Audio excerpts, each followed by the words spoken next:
One of the things that we talk about at Sequoia is you can't just be better. You have to be different too. So whether you want to be conventional or contrarian, you have to be right. If you're right and conventional, it's probably a less interesting solution. But if you're right and contrarian, you probably won't be able to make a lot more money because nobody's going after that opportunity. I often find that it's interesting. There are people who just want to be contrarian, but if you're contrarian wrong, that's not a great situation. I try to put things in these 2x2 matrices of right and wrong and conventional and contrarian.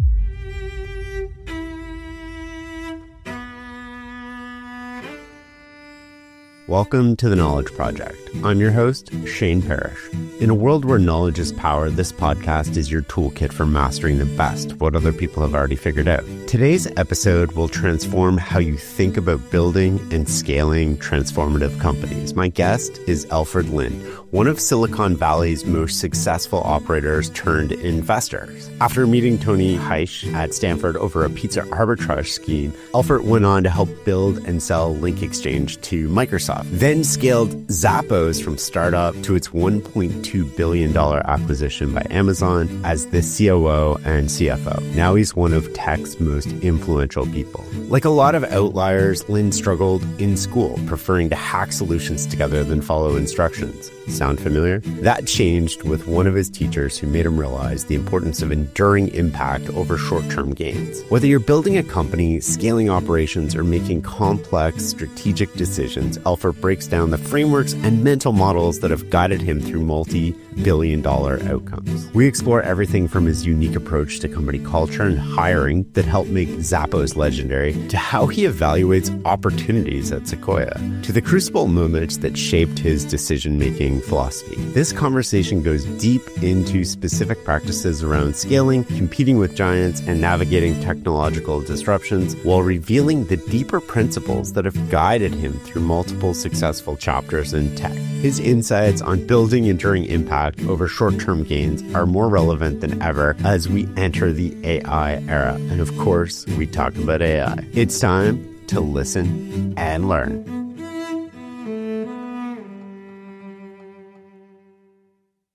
There are too many podcasts and not enough time. What if you could skip the noise and get just the insightful moments, even from shows you didn't know existed?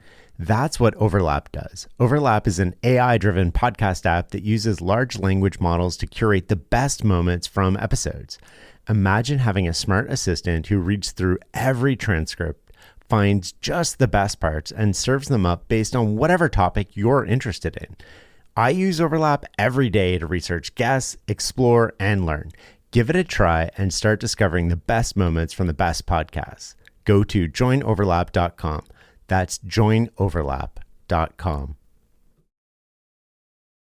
You've had a remarkable journey from entrepreneur to investor, and I want to know more about this story, but I want to start with some of your early life experiences that changed you and impacted you in the future. I guess I was born in Taiwan to two parents who were both commercial bankers. And at an early age, from what they tell me, I saw the world a little differently and did things a little different. The story that they like to tell about me being different was when I was about 2 years old. There's a new dresser that was delivered to our apartment in Taiwan, and I figured out a way to get to the top by pulling out the first drawer, crawling into it, then pulling out the second drawer, crawling into that, and then getting all the way to the top. And when I got up there, I thought I could fly, so I jumped off. And so they loved telling that story because they rushed me to the hospital, and they were very concerned whether there was any permanent damage and things like that. And my mom kept bringing me back to the hospital again and again. And the doctor said, "Don't worry, I think he's fine. I think he's fine." And eventually he said, "Well, is there going to be any problem with, his development?" He's like, "Well, he's either going to be a genius or he's going to be an idiot. He's one or the other." I mean, so that's how my parents would describe me. High variance and high beta. And throughout school and throughout life, I was very much like that. I like to hack things and not do the work until one day And this was in elementary school. I just try to not do the work and my way through things, and got suspended a few times. One of which was just coming up with a creative idea of taking chairs from the second floor to the first floor. I went down a slide instead of following the teacher's directions. I got suspended for that. And so I didn't never really like school all that much because it was so rigid until I used to hack my way through things. And one of the teachers that I had, Mrs. Einstein, had this way of teaching where she would put up a problem. She would then have us try to solve that problem or do the assignment and try to understand why she put the reading up there. And I would always bet with her, if I knew the answer or if I knew the conclusion of the lesson, then I wouldn't have to do the homework. She let me get away with that once or twice, and then she said to me once, you're very smart. I've seen a lot of people waste their talent. So do you want to start first, or do you want to finish first? And I think I retorted back saying, well, I like to start first and finish first with the least amount of work possible. And then she said to me, that's a great answer for a sixth grader, but what happens in life when there's no finish line? What are you going to do then? And that sort of put me back. And I didn't quite understand it until maybe now, that it's the whole concept of having an infinite game and thinking through not some thing, some finish line, some goal, but just think about what you want your enduring impact to be and what you want to do and what you want to accomplish. And when the world doesn't give you a finish line, we all have the same 24 hours in a day. What do you want to decide to accomplish in that 24 hours? We have an unknown number of years on this planet. What do you want to get accomplished? That sort of shaped the way I sort of started thinking about the world. Did it hit you then at the time, or was it something you reflected on later? I think it hit me then, but I don't think I understood it then. And so then that led to a number of explorations on what I did want to accomplish. Why was it important to think about this concept of like infinite games? How do you win an infinite game when there are no set rules? You're making the rules for yourself in an infinite game. And the rules change. You get to change some of the rules. The world changes some of the rules. How do you navigate that? And then you quickly realize it's not about winning. In a finite game, chess, there's a winner, there's a loser. In an infinite game, there are a lot of different people in the world. They play the game differently. And in some ways, they're all trying to get on with the world and trying to do the best they can. But some people are more successful than others. And the reason they're more successful, I think, is because they really know what their values are, and they really know what impact they want to have on the world. What are your values? Over the years, I've thought through, and this has changed over time, but I think the values for me are when you want to accomplish something, it's about the inputs. It's about the process by which you go about getting the outputs.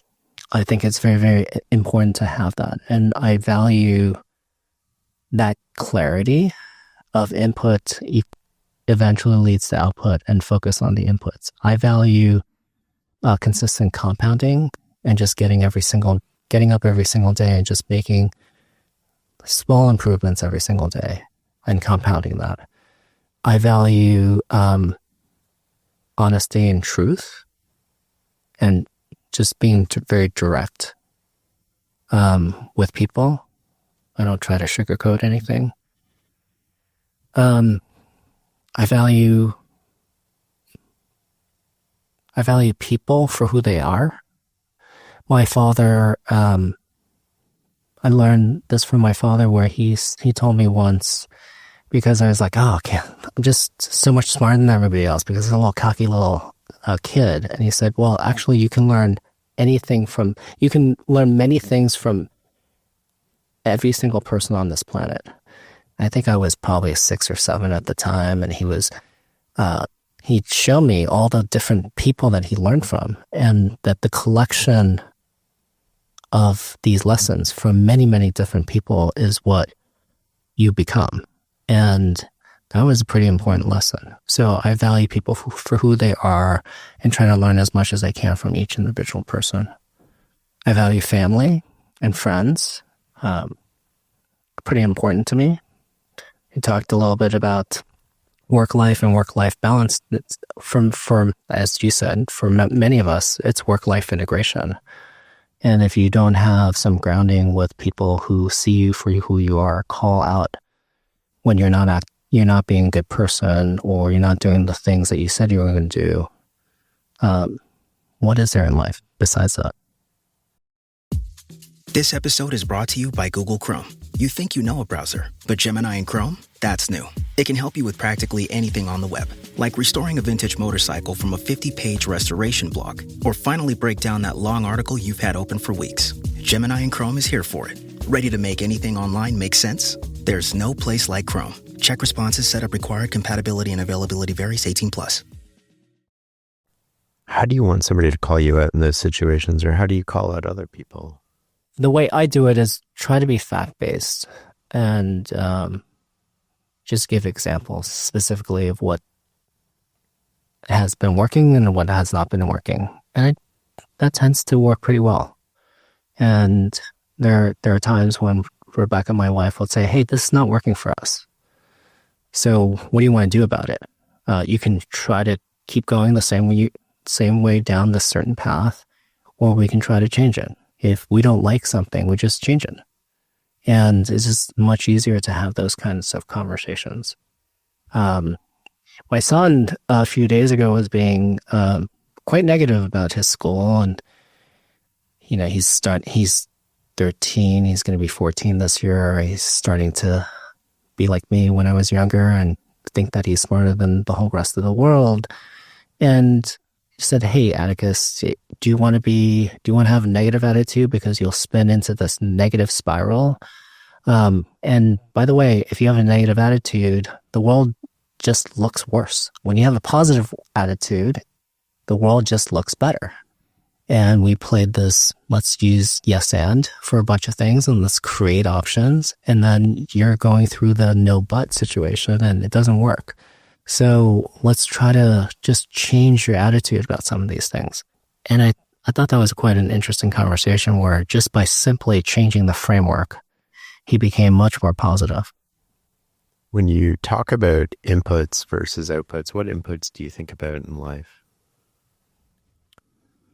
Well, I think the inputs I think about are, that it depends on what I'm trying to get accomplished. But if the inputs are just thinking about hard work, how do I get up every day? If I want to stay healthy, do I get up every single day and work out? I hear that you work out every single day because instead of trying to figure out which days you're going to work out, it's always a negotiation with which days. And some days you don't feel like exercising, you just work out every day. I have the same philosophy. You just get up every single day and do the things that are important. So the inputs I have is I get up every morning, I work out, I read through my email, and I try to think about what's the most important thing that I have to get right today. And think about first order issues. What is the first order issue that I have to solve? What is the first order issue of a company that needs to get fixed? What is the thing that I need to do to influence an outcome for a founder? And, that's very, very clarifying. Often we can create a very, very long to-do list, and then you've got to pop up a level and just look at the to-do list. What's the most important things I have to get accomplished? Because if you just list all the to-dos, you probably will not be able to get to all of them. And the most important thing might be the last one you list. And so you can't just go down that list and do them one by one. Often it's by popping up a level where you sort of look at the whole list and it's like, okay, well, most of this is not important. Is that what you mean by first order issue? I think you mean something a little more nuanced. Some people talk about the most important thing. And I think about first order. If I get this problem, I have a problem on my hands. If I get to the first order issue and get to the root cause of that, usually that helps solve that problem. And there are other issues that are not first order. And that concept is quite important. we also sort of navigate that into other situations where they are crucible moments. So as an example, like you have situations where the website's not working fast enough. At Zappos, we had a situation where the website's not fast enough. Is the first order issue that we have too many pictures? Well, we want the pictures. We have lots of photos. We want to show those photos. Is the first order issue that we need to trim the number of search results? Well, customers want longer search results. It's like, no, it's none of that. We need to figure out how to make the website go faster.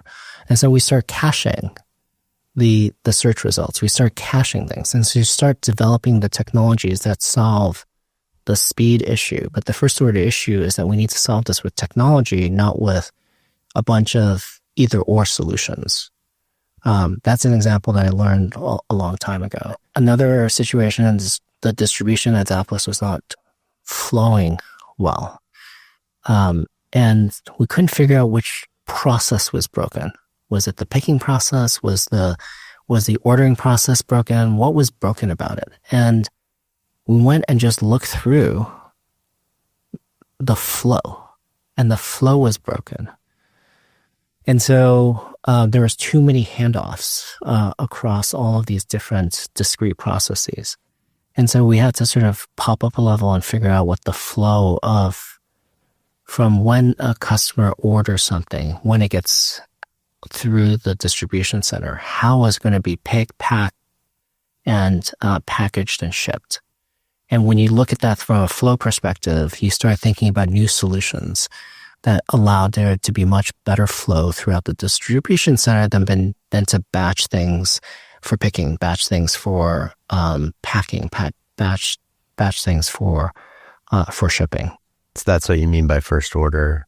I want to get into more of your experience, not only at Zappos, but being on the board of some of the companies that everybody has heard of today or being involved with. But before we get there, I want to come back to the school for a second. Are there any other experiences that you had during school with teachers that might have impacted you? You know, earlier on in junior high school, I was suspended from the computer lab because I built, this was very old, so they're Radio Shack TRS 80s, so we call them Trash 80s today.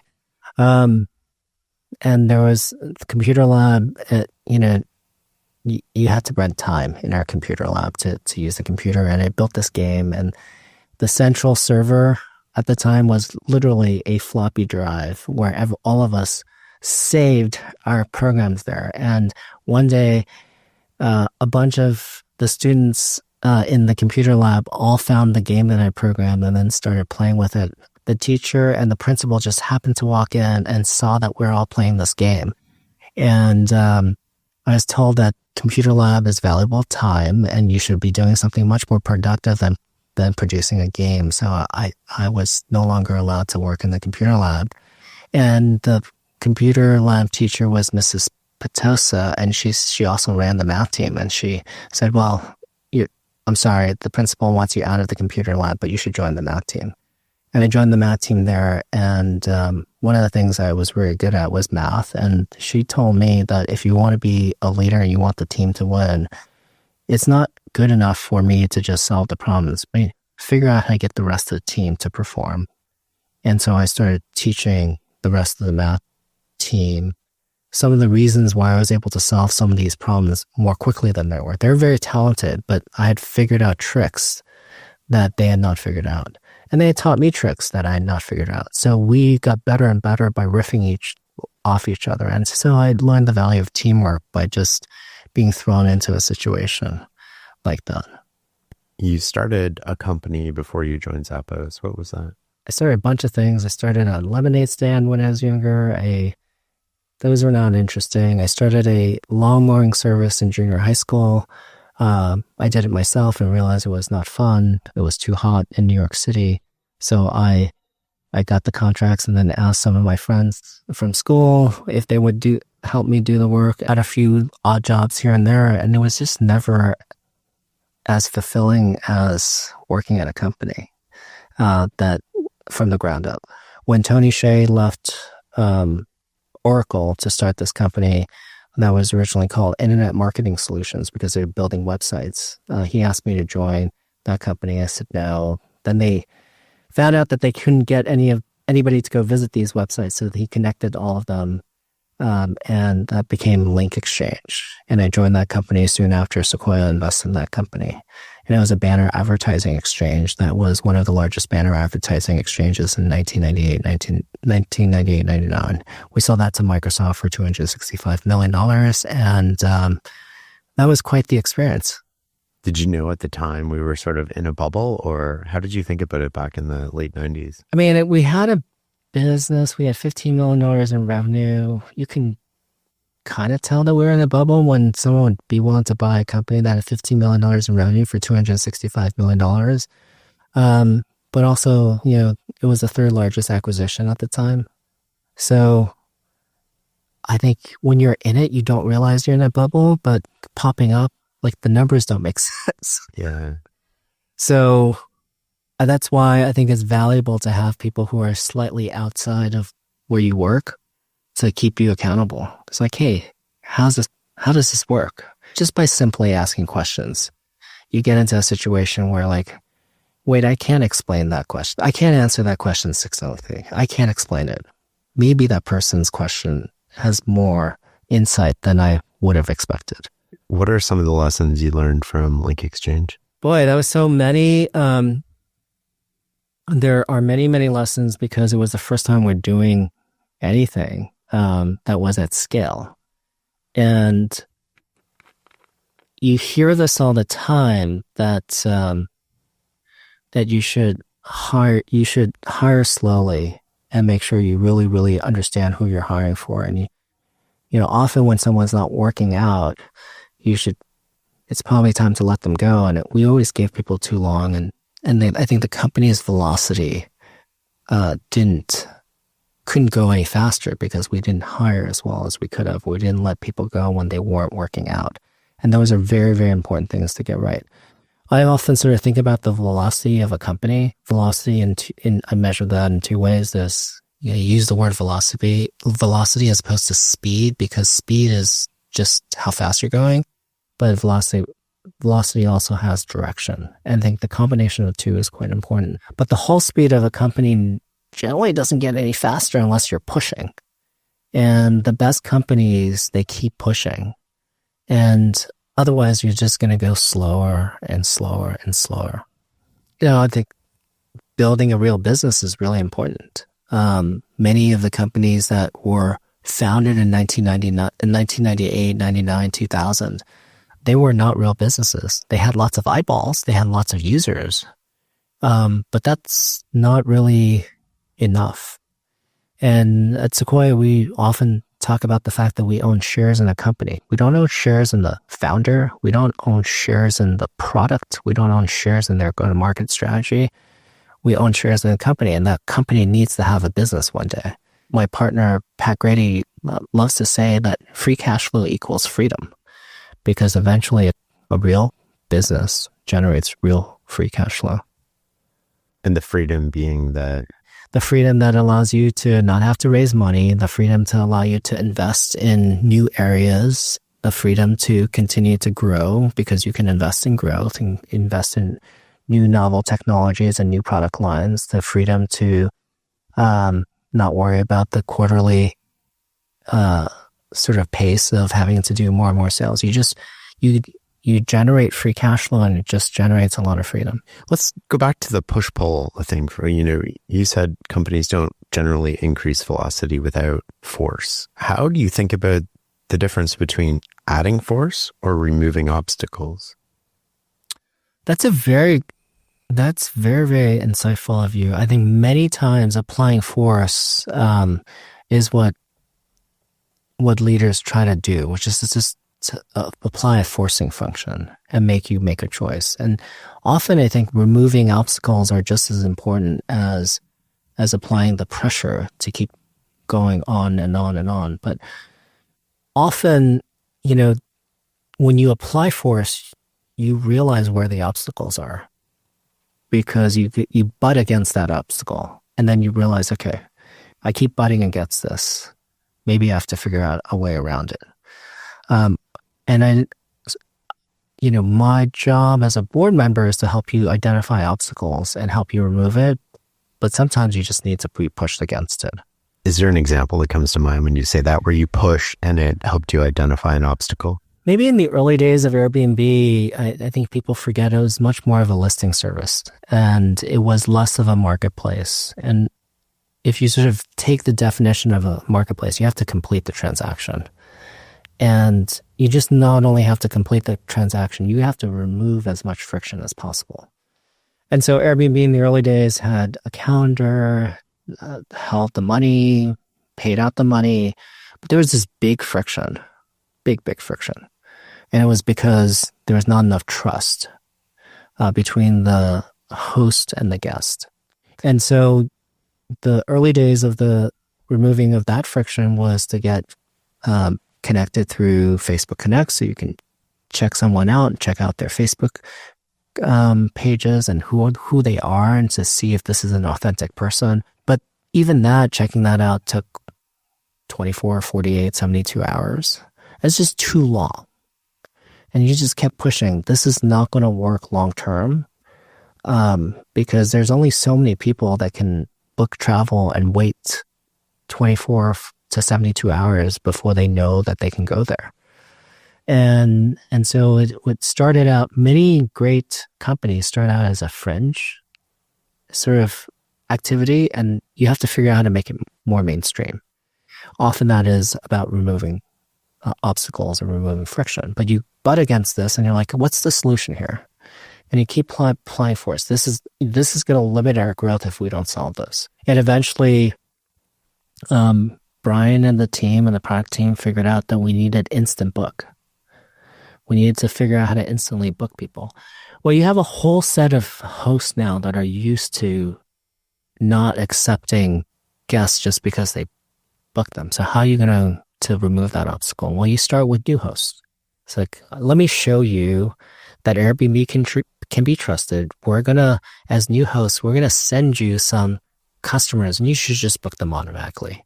And eventually more and more of the hosts realize that instant book is just the way to go. And that's an example where you just have to be pushed against that for a bit of time to find the solution.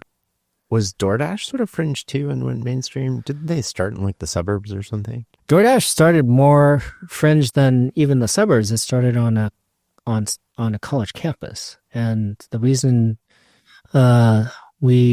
we passed on the seed round at Sequoia is we're concerned that this is like just something that college students did with their parents' money. And then they started out focusing on Stanford and then Palo Alto, and they went to other suburbs. And it turned out that that was a very smart thing to do because everybody was going after the cities. And one of the things that we talk about at Sequoia is you can't just be better. You have to be different too. And if it's easy to say and hard to implement because when everybody is chasing after the cities because conventional wisdom tells you that that's the right thing to do, it's very, very hard to do something slightly different. But if you just hear Tony and the team talk about their business, you realize that they had way more than just, I'm going and doing something contrarian. They actually had real reasons why the suburbs were actually a better place to start. The value for someone who lives in the suburbs and have to drive 20 minutes to go get their food is higher than someone that can go from their apartment, go downstairs and walk a few blocks and get the food and bring it back home. So that was like pretty interesting. The other one was, well, is there enough density around the suburbs? And it turns out, yes, there is density. You just might not think about it. And they had examples where in Palo Alto, there was University Avenue and there was California Street. And both of those places, that's where all the restaurants were. And so there's density in where you can go to those restaurants and you can radiate out from there. So it was not as random as any restaurant can be anywhere and any home can be anywhere. And it turned out when you go look at the data, Small towns all have this. There's the reason why small towns, there's a main street where everything happens. And so then you start realizing that the density problem is not as complicated as you might think. And they won because they were able to take the profits of the suburbs to go into the cities. I often think about that as, there are people who think of the world and they just follow conventional wisdom, and there are people who want to be contrarian. Well, in either case, whether you want to be conventional or contrarian, you have to be right. If you're right and conventional, it's probably a less interesting solution. But if you're right and contrarian, you probably won't be able to make a lot more money because nobody's going after that opportunity. I often find that it's interesting. There are people who just want to be contrarian, but if you're contrarian wrong, that's not a great situation. I try to put things in these 2x2 matrices of right and wrong and conventional and contrarian. The term I use for that is advantageous divergence. Advantageous divergence. Tell me more about that. Well, that's it. It's exactly what you just said, right? It's not enough to be contrarian. You have to be right. And so you have to diverge from the crowd, but you also have to be correct. Yeah. It sounded like it's kind of the Walmart strategy, right? Where it's like, we're going to go in this area which has less competition.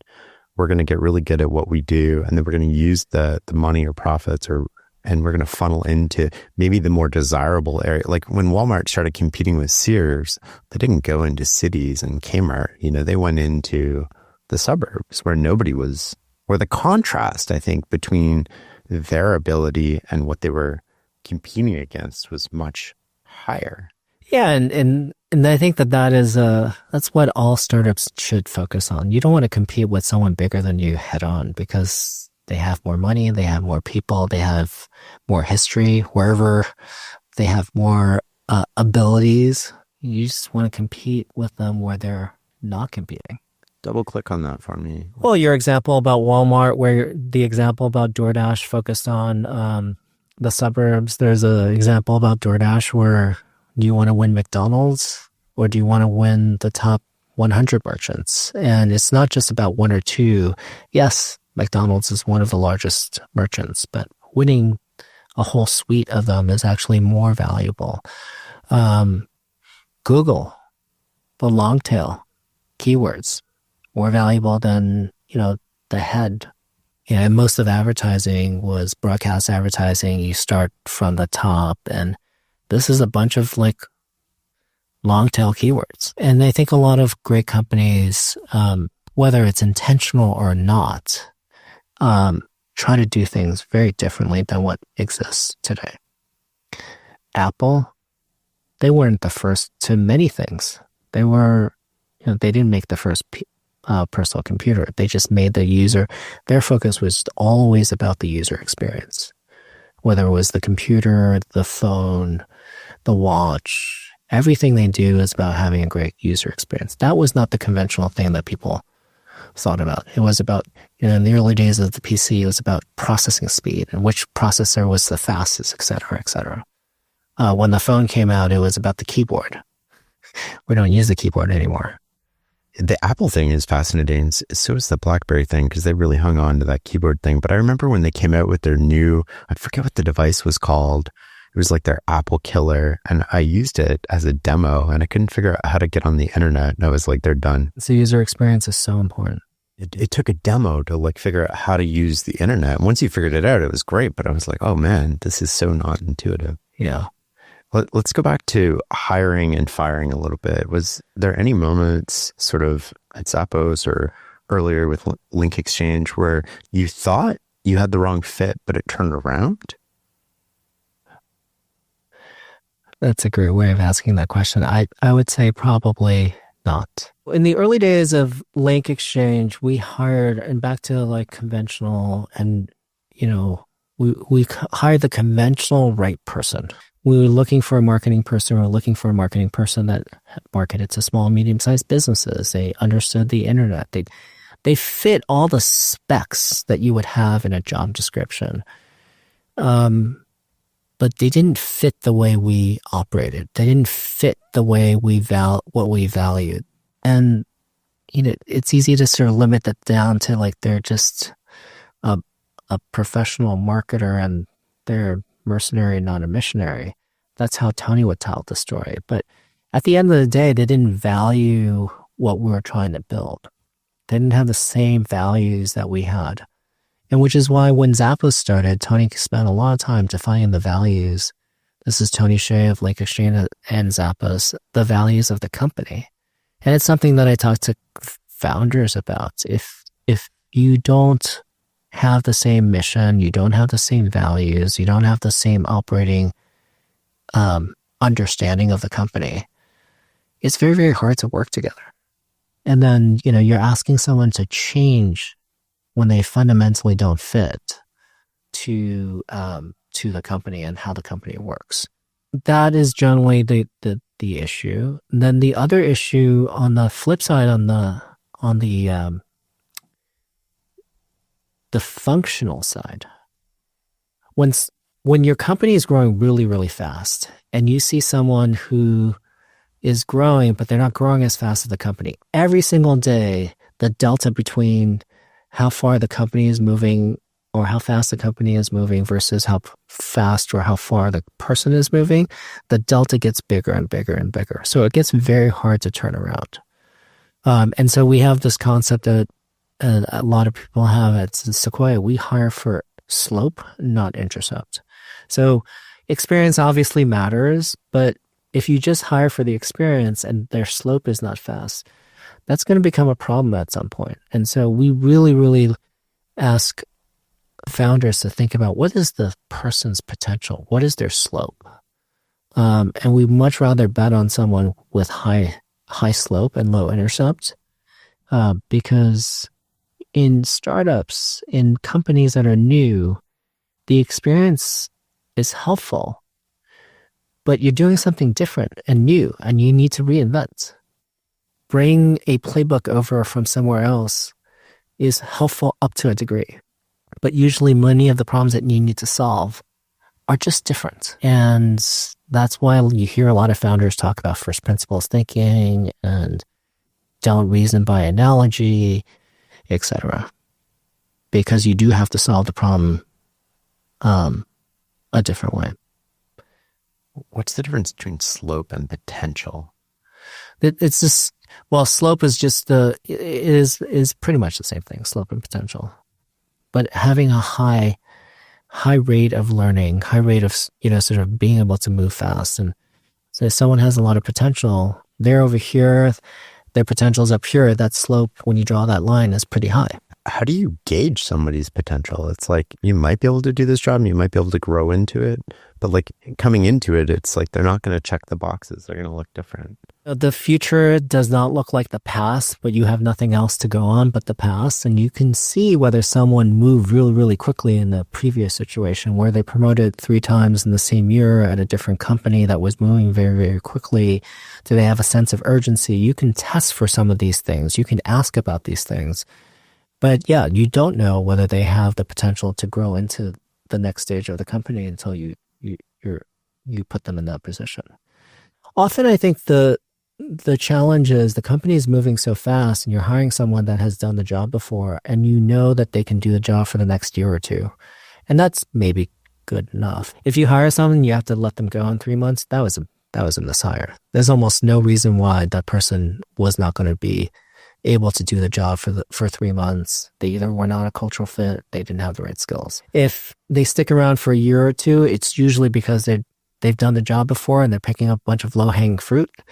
But I look at, Tony at DoorDash. Many of the people who work for him have worked for him for a long period of time. He likes to grow people from within. He obviously hires from outside as well. But many of the people who've been around the company have been around for a long time.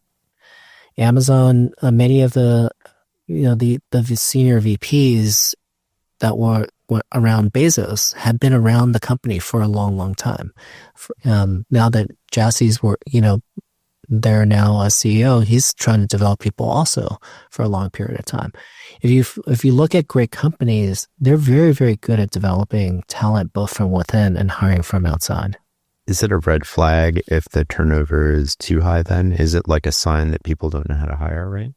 I think it's a red flag, and you look at it and you don't want to. So the issue with metrics is people start managing to the metrics. And so if you start telling them, hey, your turnover is really high, they start managing to the turnover number. And that's another thing. You have to manage the turnover of regrettable. What is a regrettable turnover? Why you're not able to retain your best people? And if you have unregrettable turnover, then why did you hire these people in the first place? And so if you break the problem down that way, you get finer reads on what the issue is with the turnover. I really like thinking about it in terms of regrettable versus unregrettable turnover. A lot of people, when they're hiring, they sort of, we need this job. I want to know somebody who's done it at the next level because that's where we're growing to. So they're trying to like anticipate where they're growing. And one of the problems that I hear commonly is that people run into, well, that person might have done the 100 million to 300 million growth, but they had a different team than we have. They have a different system, different resources. How do you think about that when it comes to hiring? My observation is that when you try to hire someone that is from a company that is one chapter or two chapters ahead, they tend to work out better. And part of that is because they're only one or two chapters ahead of you. If you try to hire someone who you're over here and you're trying to hire someone that's 10 chapters ahead, that usually is a problem because you don't know whether they understand the problem a few chapters before. It's been too far away. On your particular point about the system, I do think that if you hire people who are 10 chapters ahead and they have a whole system in place, even though they took it from 100 to 300 in a product division inside of a large company, they probably had a lot of guardrails that allowed them to not make a bunch of mistakes. And so you have to dissect whether that operating system works the same way as your operating system. Most startups don't have an operating system. So the thing that you have to sort of assess is how well can this person operate when it's just more nebulous. It's just less clear. Are they going to put the operating system in place? Dive into this story behind Zappos from sort of the initial idea in the early days, just high level 5-minute version to the exit with Amazon. Maybe from the start, Zappos was this weird idea.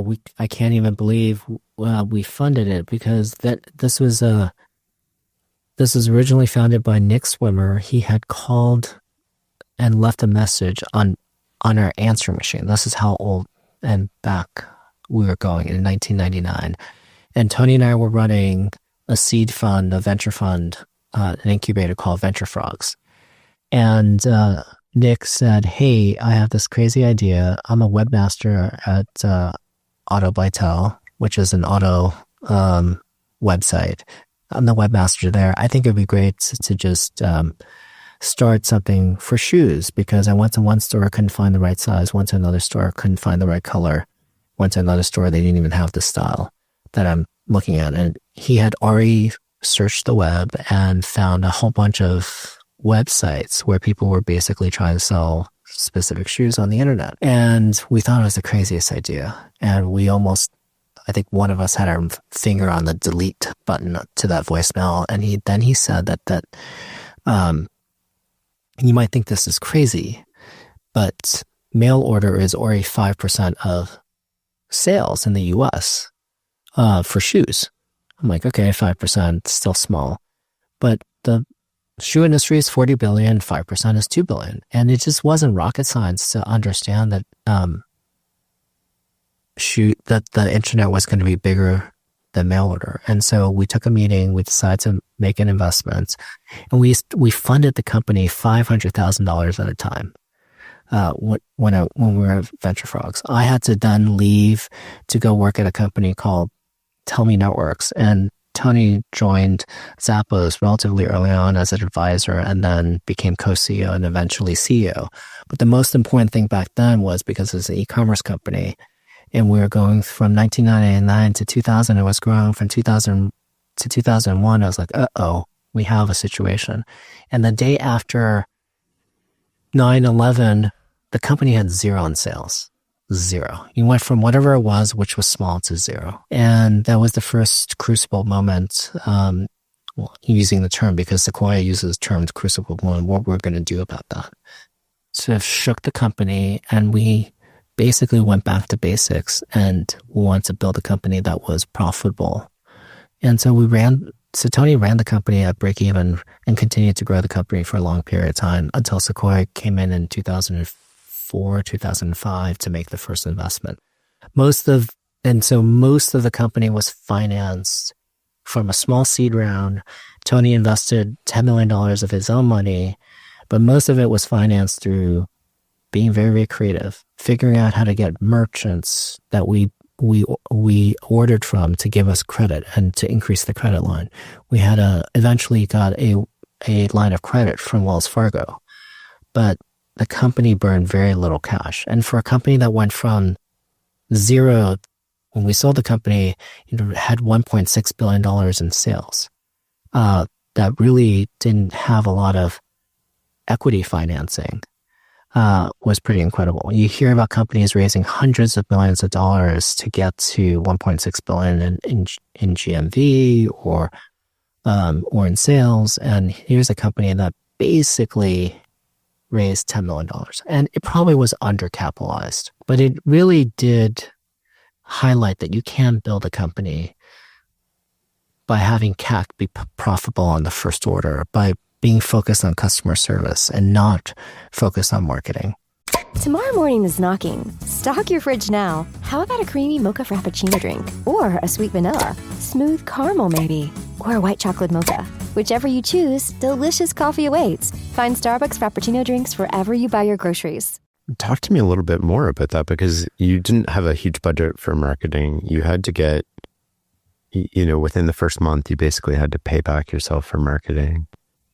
How do you think about that, not only back then, and then what's different now in a world where there's a lot more money and maybe all the players aren't rational about how they're spending money to grow? Back then, we thought that was we probably thought it was a curse that we couldn't raise more money, because you probably would rather run the business a little bit looser so we can grow a little faster, et cetera. But being tight led us to find solutions that was, again, non-obvious or divergent, to use your term.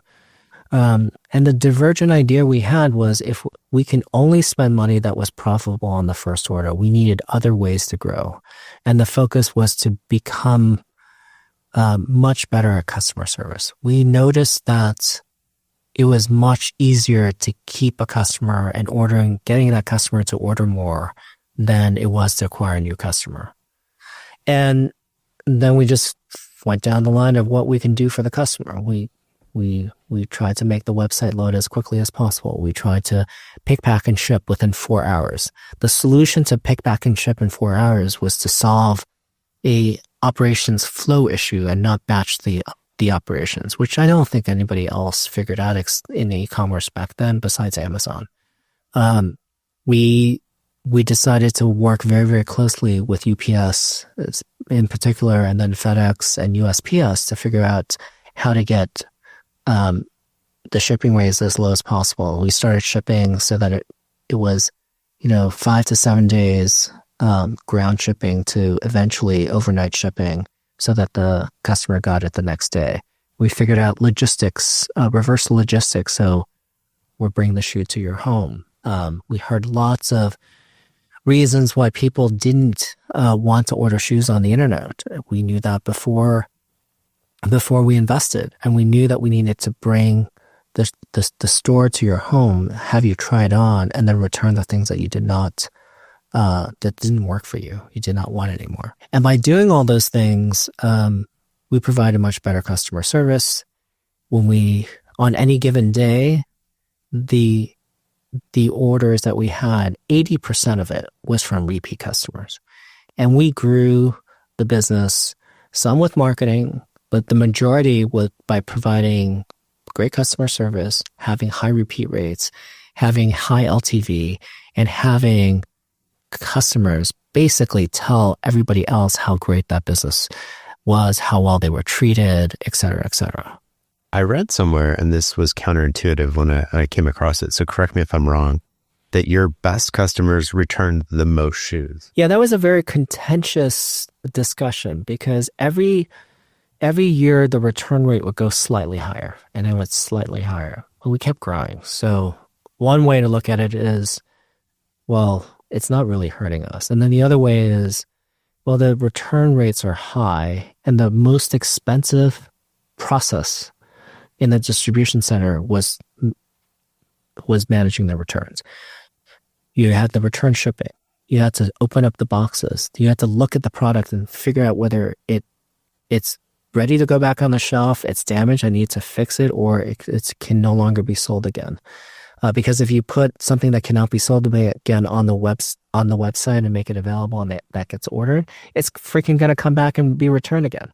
We then did this analysis, and this is the type of analysis I really enjoy doing. It's like, let's take our best customers and let's take our worst customers and look at their return rates. And it turned out that our best customers at the highest LTVs return the most. And I'm like, that is crazy. How is that possible? Well, it turns out because they understood how to use Zappos. They just ordered more. Yes, they returned more, but they kept more too, because they would be willing to try things. If you never return anything, that means the only thing you buy are the things that you're super comfortable with. You know the size, you know the style. So we were trying to help people open up the aperture, try new things. So we did this analysis on the extremes and compared them and realized our best customers had the highest return rate. So then you say, well, the board doesn't like the fact that we have such expensive return policy and it's costing us a bunch of money. So then the solution is not to reduce the return policy and make it less liberal. You want to keep the return policy as liberal as you can, but make the cost of processing as low as possible. And so the first order issue there is exactly, going back to first order issue, the first order issue is not the return rate. The first order issue is making the return process as cheap and efficient as possible. It's so counterintuitive, right? When you think about it, because you actually no, we're okay with people returning shoes as long as they're buying more and then they're trying them on at home, which is exactly what we want, and sending back what doesn't work. Yeah. I think we changed the whole industry, and it originally was just a competitive response. We had a liberal return policy in 30 days. Other people copied 30 days. Then it was 90 days. Other people copied 90 days. And then we made it 365 days. And not everybody can copy that. Some did. But by doing that, it would put a stake in the ground that we want people to try the Zappos experience and have a great experience. Why do you think it works for shoes, but doesn't seem to get as much traction when it comes to clothing? No, I think it got a lot of traction for clothing. It was an understood problem by the time we got into clothing that you wanted to have high returns. You're going to have high returns, and therefore you need better processing for clothing. I think for clothing, for shoes, and for a variety of soft goods, return rates are high because you need to try it on and try it out. I'd also point out that shoes, the difference in sizing really does matter. I mean, you wear a small or a medium, both could probably fit, and you may look more buff when you wear a small, and it's loose fitting when it's a medium, and whatever size you want to use. But for shoes, the difference between 7 and 7.5 or 12 and 12.5 is big difference. And did you guys do things, and I was never a Zappos customer, so sorry, but did you do things where it's like, hey, last time you're ordering a 10.5 or 11, last time you ordered a 10, we're just letting you know as an effort to reduce returns, maybe you hit the wrong button? Yeah, we let people know those things. We also let them know that this brand, you're used to buying this brand, like Asics running shoes, and Nike fits a little looser, so you might want to up the size. We had this measure of does this fit true to size, or does it fit a little looser or a little tighter?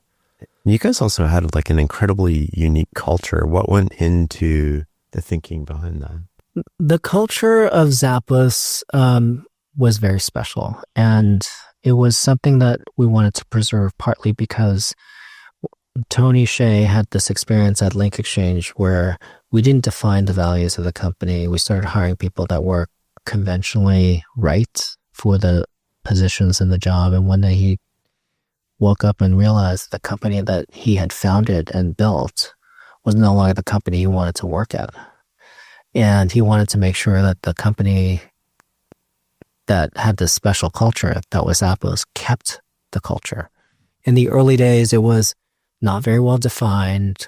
What is the culture of Zappos? Well, that was more nebulous in the early days. And then the company grew and people asked, well, what is the culture? We don't have it written down. How do you know someone's a culture fit? Well, does Tony like them? Does Fred like them? Does Alfred like them after the interview? And I don't like the word like. Mm-hmm. Like could mean so many different things. It was just not well defined. And at some point, Tony decided to just ask the company, what do you think the values of Zappos are? What are your personal values? And what do you not like about Zappos? And just parsing through that, we got a lot of responses. And in his book, Delivering Happiness, he talks about the fact that we started with 38 different values that these are all Zappos values, and combined them, shrunk them, and we ended up with 10 core values. The problem with 10 is that there are probably a handful of people that remember all 10. Most people remember the first one or two or three of them. And the first one was to deliver well through service. It was it was in some sense the most important core value, but we meant it in the way not just to deliver well through service to customers, but also to employees, to our partners, our business partners, and to investors. You had a different management system as well. Talk to me about, was it holistic management? Holacracy. Yeah. So the management philosophy was different, partly because we wanted to hire people that could just self-run and self-sustain. And so there was an element of allowing people to do what they loved the most and pair them with other people who love other things and make it sort of homegrown. I think Tony's perception of his job was that he was to create, his idea of creating a operating system for the company was to basically build a greenhouse, was his analogy. And he's going to try to help every single person grow as tall and as strong as possible. And so he very much focused on allowing people to focus on their strengths and hire other people for their weaknesses to supplement them. Is there an ideal growth rate, do you think? Like, can you grow too fast? The answer depends. I think if you're growing so fast and the customer experience starts to degrade, you're hurting yourself. And so, yes, you can grow so fast that it's just a complete mess. You're losing customers because you're not servicing them correctly.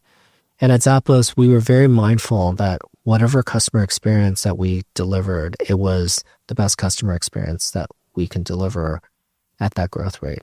And I think if you ask Tony Xu at DoorDash or Brian Chesky at Airbnb, they would probably say the same thing. It's like, we want to grow as fast as possible with the constraint that we want to make sure that there's a great customer experience. And maintain the internal culture. Yeah, and the maintaining the internal culture is one way of thinking about it, and you may have to grow the culture over time. You have a company, it's growing. Do you think the culture that was on day one is going to be the culture that's going to work, 5 years, 10 years in?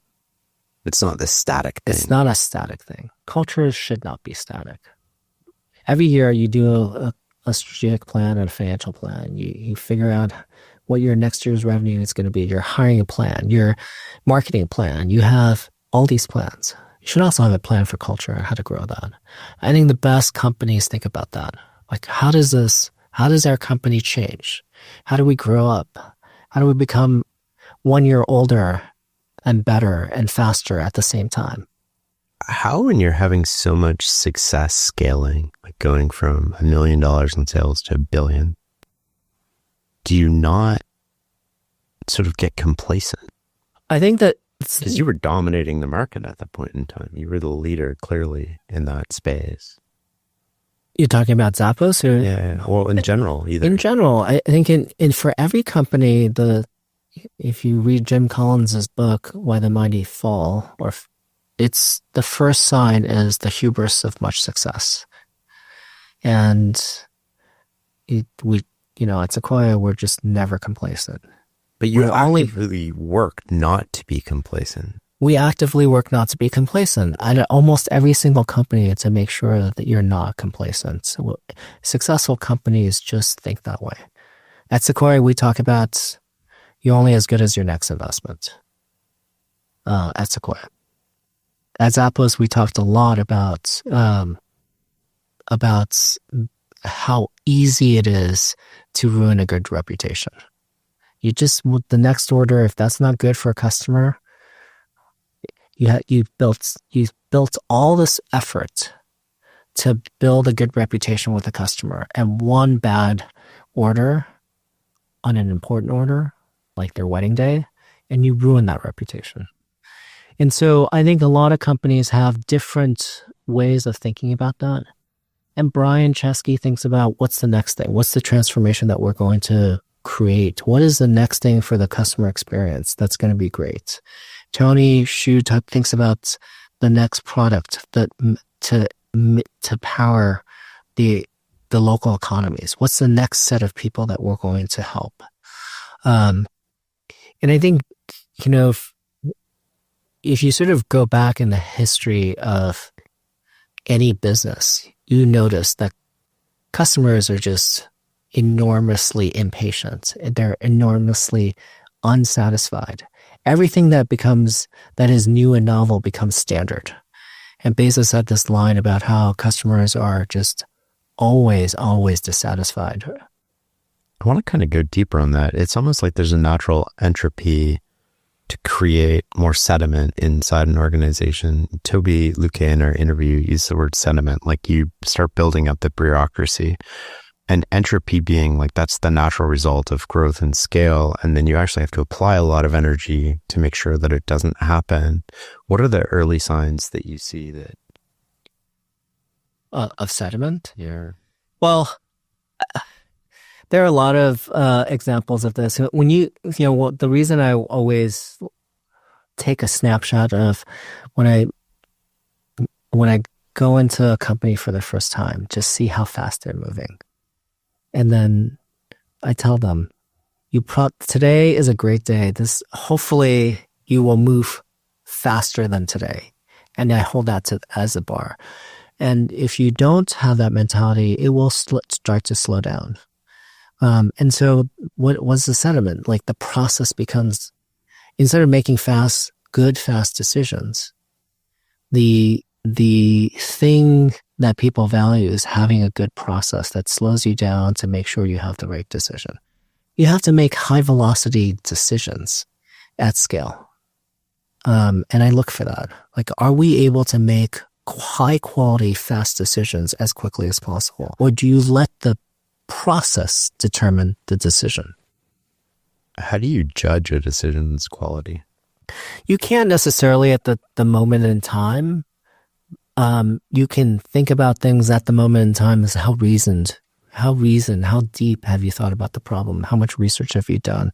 And you can sort of at least say, well, you researched the problem, you understood it deeply, and you picked a course, and hopefully that's the right decision.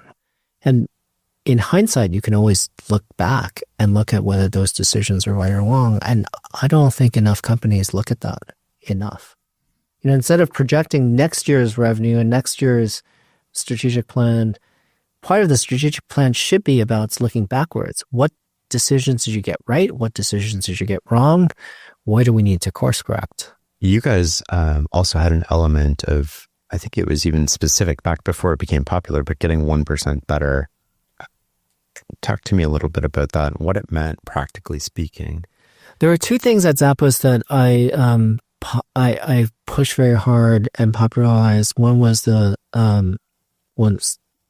power of and, because I found too many people trying to figure out ways to do either or, and It wasn't like, okay, we're going to ship product more quickly, but the website's going to be slower. Like you got to do both.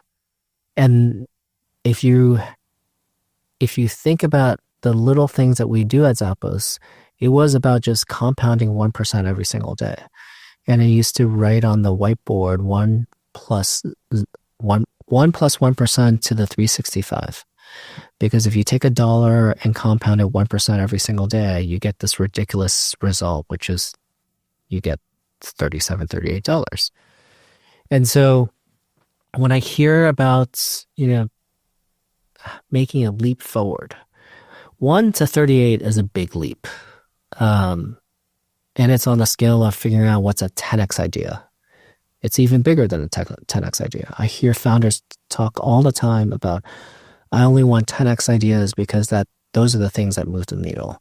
And it turns out just simply compounding 1% every single day moves the needle even more than a 10x idea. Where do people tend to go astray, right? So you have a great core product, and I'm just imagining you start building up a team, you start getting out of your focus. Like, where do companies go wrong? A number of places. If you just look at great companies, they compound at a very high rate for a long period of time in their core business. Google for a long period of time was search. Amazon for a long period of time was e-commerce. And there's a difference. I think there's a difference between Act 2 and category expansion. So in Amazon, they went from books to music to electronics to a whole bunch they just went category by category.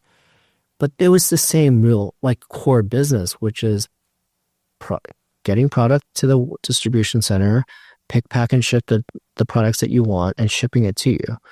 And it could be books, it could be music, it could be electronics, it could be shoes, it could be tools, it could be a hammer, but that's one core business. And I think founders start their company because they have novel and compelling insights into the world, and specifically for their company. And they like the new shiny penny. I'm not saying that you shouldn't focus on the new shiny penny that is adjacent to your business. I'm just saying that you shouldn't focus on the new shiny penny that is way out, away from your business. Eventually, all companies need an Act 2. AWS was an Act 2. That was very different than the e-commerce business. But even the way that Amazon thought about their web services business is we're very good at building distribution centers. Yet originally the distribution center that we built was for physical things. And here we're building a distribution center for electronic things, for bits. Even the way to sort of think about it was quite interesting.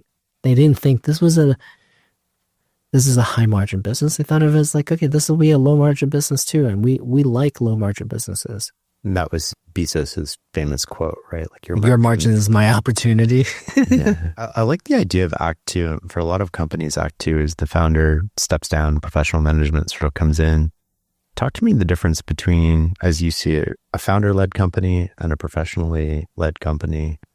And I use the word professionally loosely because founders are professionals, but I just want people to get the distinction in their head. Well, there's a lot being said about the difference between founder mode and manager mode. And I would go back to the question is, shouldn't it be and? Don't you want to be both? I have a concept of fire and ice. The best companies are both this huge fire. They have this entrepreneurial spirit and they run hot because the idea is so compelling and interesting.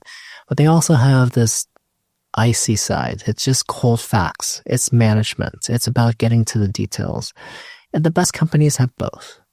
And it pains me to see that you have to choose one or the other.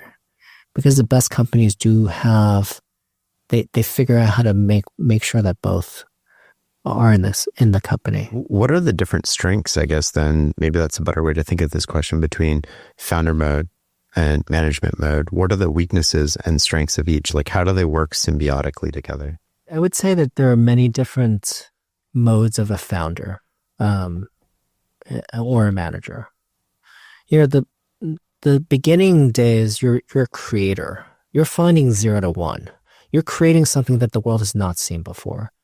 And the mode there is to be a creator. And instead of calling it a founder, you're creating something that the world has never seen. Once you create that, sometimes it gets into, sort of operator mode. And many founders are fine operating and making their creation better.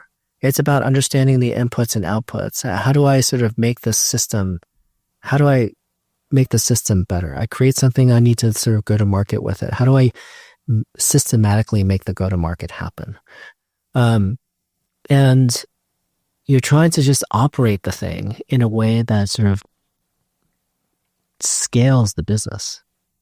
And many founders are very, very good at the scale. Then you get to a mode where you need to manage. You're trying to figure out resource allocation. And it's like, should I invest $1 in the core business, or should I invest that dollar in a new project?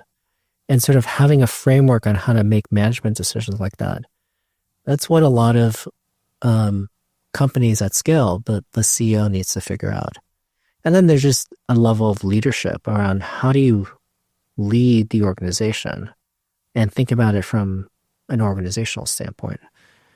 So some of that is manager mode and some of that is founder mode. But let's just break it down to what it is and not talk about one contrast over the other. Well, I want to go back to something you said earlier about crucible moments. What are they and how do you identify them?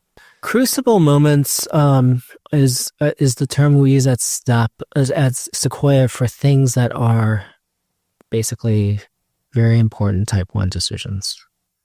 And I've had to deal, as an operator before Sequoia, we didn't call them crucible moments, but I've gone through a fair share of crucible moments. LinkExchange, do we want to sell the company to Microsoft?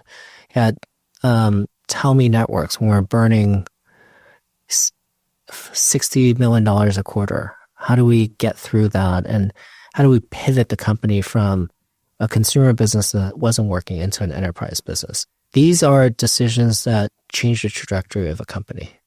At Zappos, it was, what do we do after 9/11, when sales went to zero? What do we do during the financial crisis when credit became very, very difficult and we were borrowing $60 million and we had $60 million of debt? We did nothing wrong, but but the banks didn't have the liquidity anymore. They're calling the loan. And how do you go through these things? At Airbnb, there have been a number of crucible moments as well, one of which started very early on that Brian Chesky talks about a lot, which was the PR crisis with a guest trashing a host, and that led to host guarantees. But there were many of those. There was a fight to win Europe and a competitor called Windu that copied the Airbnb website pixel by pixel. Or DoorDash's decision to go after suburbs and not the cities. They didn't forgo the cities, but we're going to start with suburbs first. DoorDash's decision to focus on merchants and selection over speed. And, you can have a situation where you can increase speed of delivery by just having a smaller radius, which then, if I only showed you the restaurants that are close to your home, you'll get them faster, but it doesn't give you the breadth of selection that you may want. And these decisions change the trajectory of the company and their choices that many of the times they're one-way doors. Once you make this decision, you can't go back. And I think they're very, very important to get right. And so at Sequoia, we have a podcast about it, partly because we want to highlight how do founders and the management teams puzzle through these decisions. And another characteristic about crucible moments is every one of them doesn't look like the other. So you're presented with a new problem and you're trying to figure that out from first principles, how to solve that problem. That's the second or third time you brought up first principles thinking. What does that mean? For me, it means start from a blank sheet of paper and you have a bunch of frameworks that you have that help you sort of triangulate the answer. Throw those out. Maybe you need a new framework for this particular situation. You're the king of mental models. To me, they're frameworks. We love them because it instantly helps us think about the world and narrow down the options. Some situations, you want to generate more options and more ideas. And in those particular situations, you don't want to narrow your thinking, you want to broaden your thinking. If we're on a board together and we get a problem, imagine, and it comes up, and how do you think through that in first principles thinking? Like, how would you do that in that setting?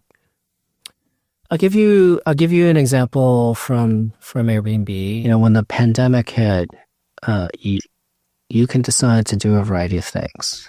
And you know, there's all these pressures. There's the investors who want you to raise enough capital so that you can go through and weather the storm. There are employees that want to know that they're going to be employed. There are hosts that want to know that even though guests can't travel, that they have a non-refundable cancellation policy, they're going to get the money. You have guests who want to figure out how to get their money back because they're not traveling. You have a business that went from a business that was growing 20, 30, 40% a year to a business that declines and you lose 80% of your revenue. There's all these pressures. It's a complete mess. And the solution that you had yesterday doesn't work for today. Because Airbnb before the pandemic was a lot of cross-border travel. And today, after the pandemic, there is no cross-border travel. How do you think about this problem? Where do you start? Well, it's a mess. Everybody is yelling at you from all these different angles. And Brian, just one of the most important things is to stay calm and look at the problem that we have at hand and figure out what the most important problems to solve first, second, and third. And he had principles that he had outlined. We used to have these emergency board meetings, and it was just always discussing, well, what's the emergency this week. And then he leveled up and decided to say, hey, we need principles to decide what we're going to do. And he decided that Airbnb, we have a once in a generation pandemic, 1 in 100 years. That's outside the building. There's nothing that he can do to fix the pandemic. But what he can do is to make sure that Airbnb survives for the next generation. And he had principles by which he wanted to make sure that when we get out of this, we're seen as someone who created Airbnb for the next generation and not something that wasn't going to survive this generation. Then he went to work. And he had these great plans of like, we're going to reduce our burn by doing all the things in this order. We're going to cut marketing. Nobody's traveling anyway. Easy decision. We're going to cut contractors. We don't have enough work for that. Easy decision. We're going to have to raise money, and we're going to do it in a way that doesn't burden previous investors. So we're not going to raise money at a low valuation. We're going to raise debt. Why do we need to raise the money? To survive this crazy situation where both the guests and the hosts want their money back. We have $3 billion of capital on the balance sheet at Airbnb, but we have $3 billion or $4 billion of customer deposits. We can give all of that to one side, and one side will be pissed at us. Give it also host, the guests will be pissed. If we give it to the guests, the host will be pissed, and we won't have a business when we emerge from the pandemic. So he goes out and raises $4 billion, $2 billion of debt. So 2 plus our 3 is 5. We can cover both sides, and then told both sides, okay, we can pay both sides. Instead of paying it out, why don't you just calm down? You'll get this money. You know you can get this money. And let's see how the system works itself out. And so you get to sort of project confidence and imagine your way out of this thing. And you imagine a solution, which is, okay, well, we're in New York right now. Not a lot of people want to stay in their apartments in New York. They're traveling upstate. In San Francisco, where I was, not a lot of people wanted to be in San Francisco. They went to Napa. And so slowly but surely, And it didn't happen in March. It didn't happen in April. But in May, you found resilience in the business model where people started to travel again, just in their own backyards, in their own country. And that allowed the company to come out of that.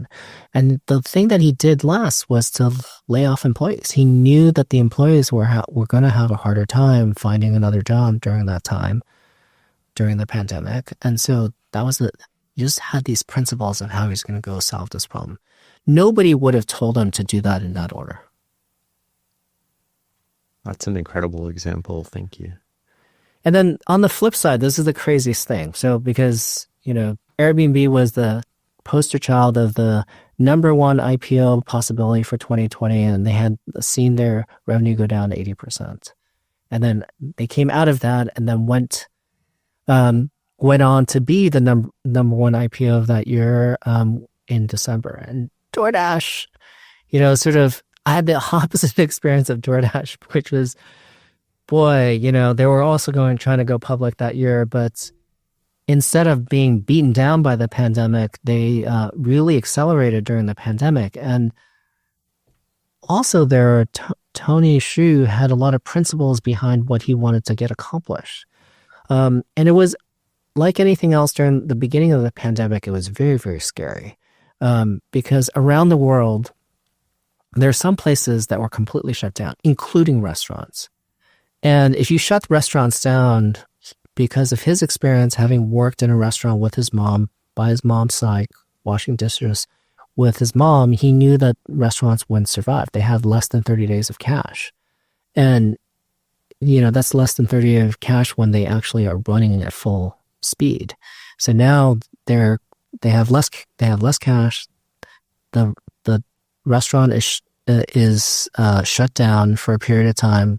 People didn't know whether they can order food and it would be okay. As soon as we figured out that the restaurants shouldn't be shut down and the restaurants can remain open for delivery and takeout, he went to full force and making sure that the business could help merchants bridge the gap. This is not something that other companies couldn't have done, but one of the things I really respect about Tony and the team is they decided these merchants are going to be hurting and we need to help them. And so they proactively went out and uploaded menus from different merchants onto DoorDash and said, hey, I know you guys are hurting. The only thing you can do is delivery. We're here to help you. We've uploaded the menu, your menu. We found your menu, whether it's on the internet or we got a copy of your menu. We uploaded it. It's ready to go. Just let us know if we can turn it on for you. And that allowed DoorDash to grow very, very quickly during the pandemic. I thought that DoorDash was a well-run company in 2019. And it was a process by which they grew very fast. They probably grew too quickly. Their unit economics wasn't great. They had a few hard fundraising rounds for the C and the D. They fixed the unit economics. So in 2019, it was a well-oiled machine. And I saw this well-oiled machine pushed to another level in 2020 during the pandemic when they really did help restaurants when they were in a world of hurt. So the pandemic is a crucible moment for every business. It was a crucible moment for every business. What differentiated the founders in Sequoia from the ones who took advantage of that opportunity and sort of came out of it stronger, and the ones who didn't? I think we were, I hate to say this and it's maybe trite, but going through the pandemic, we all came out stronger. It was a shared experience. Sometimes when you go through crucible moments and crises, you don't have the shared experience. But to answer your question more succinctly, I think there are people who knew that the crisis was an opportunity, and then there are those who just thought of it as a crisis.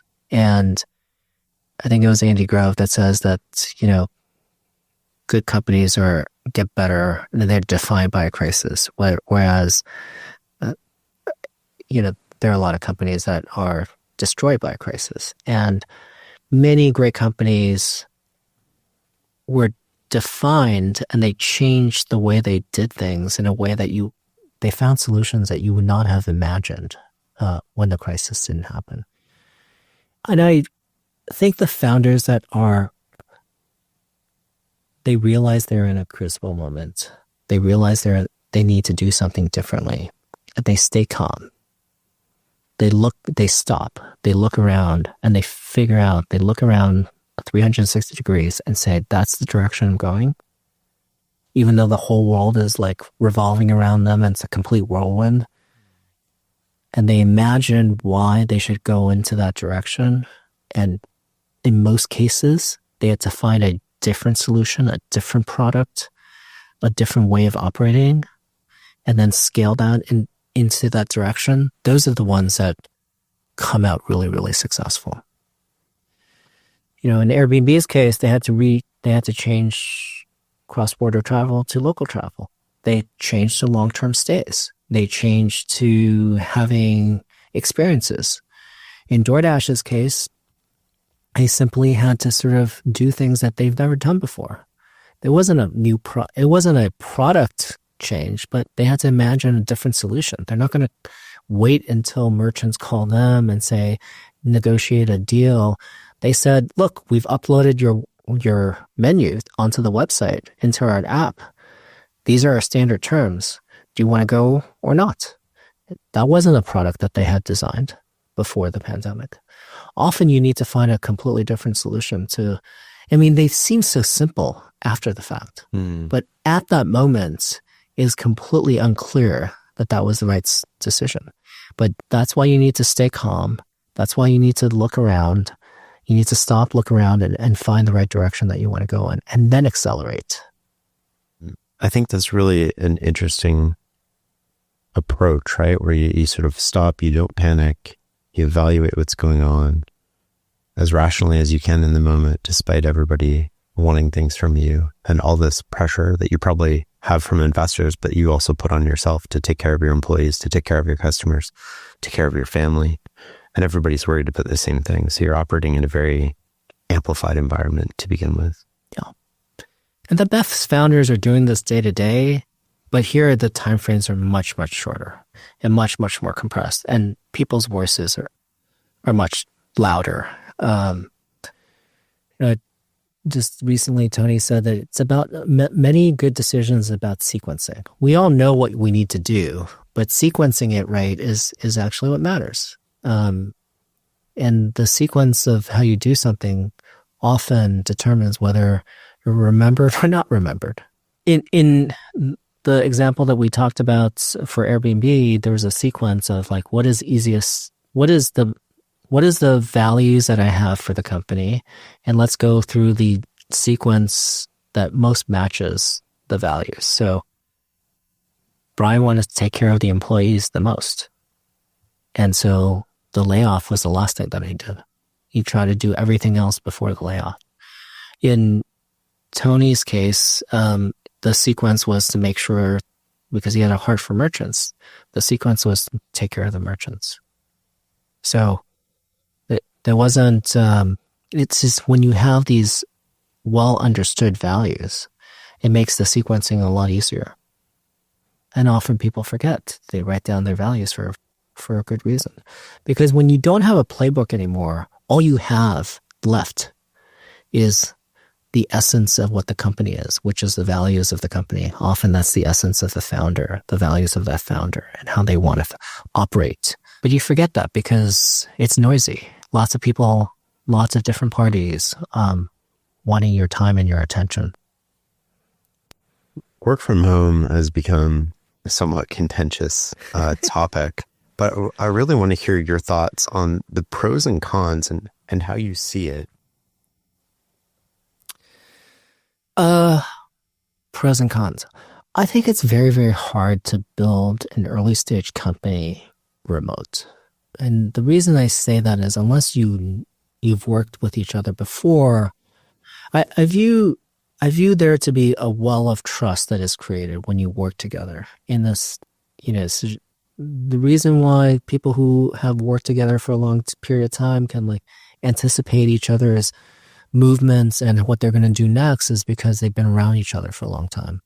And as you know, that most of our communication is not verbal. There's body language and how you sit, how you react.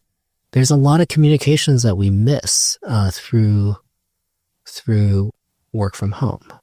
And you just can't read it as well on the screen versus in person. Because there's only your, on screen in Zoom, you only have your head. There's the rest of your body that you don't see. And so I think it's quite important for early stage teams to work together.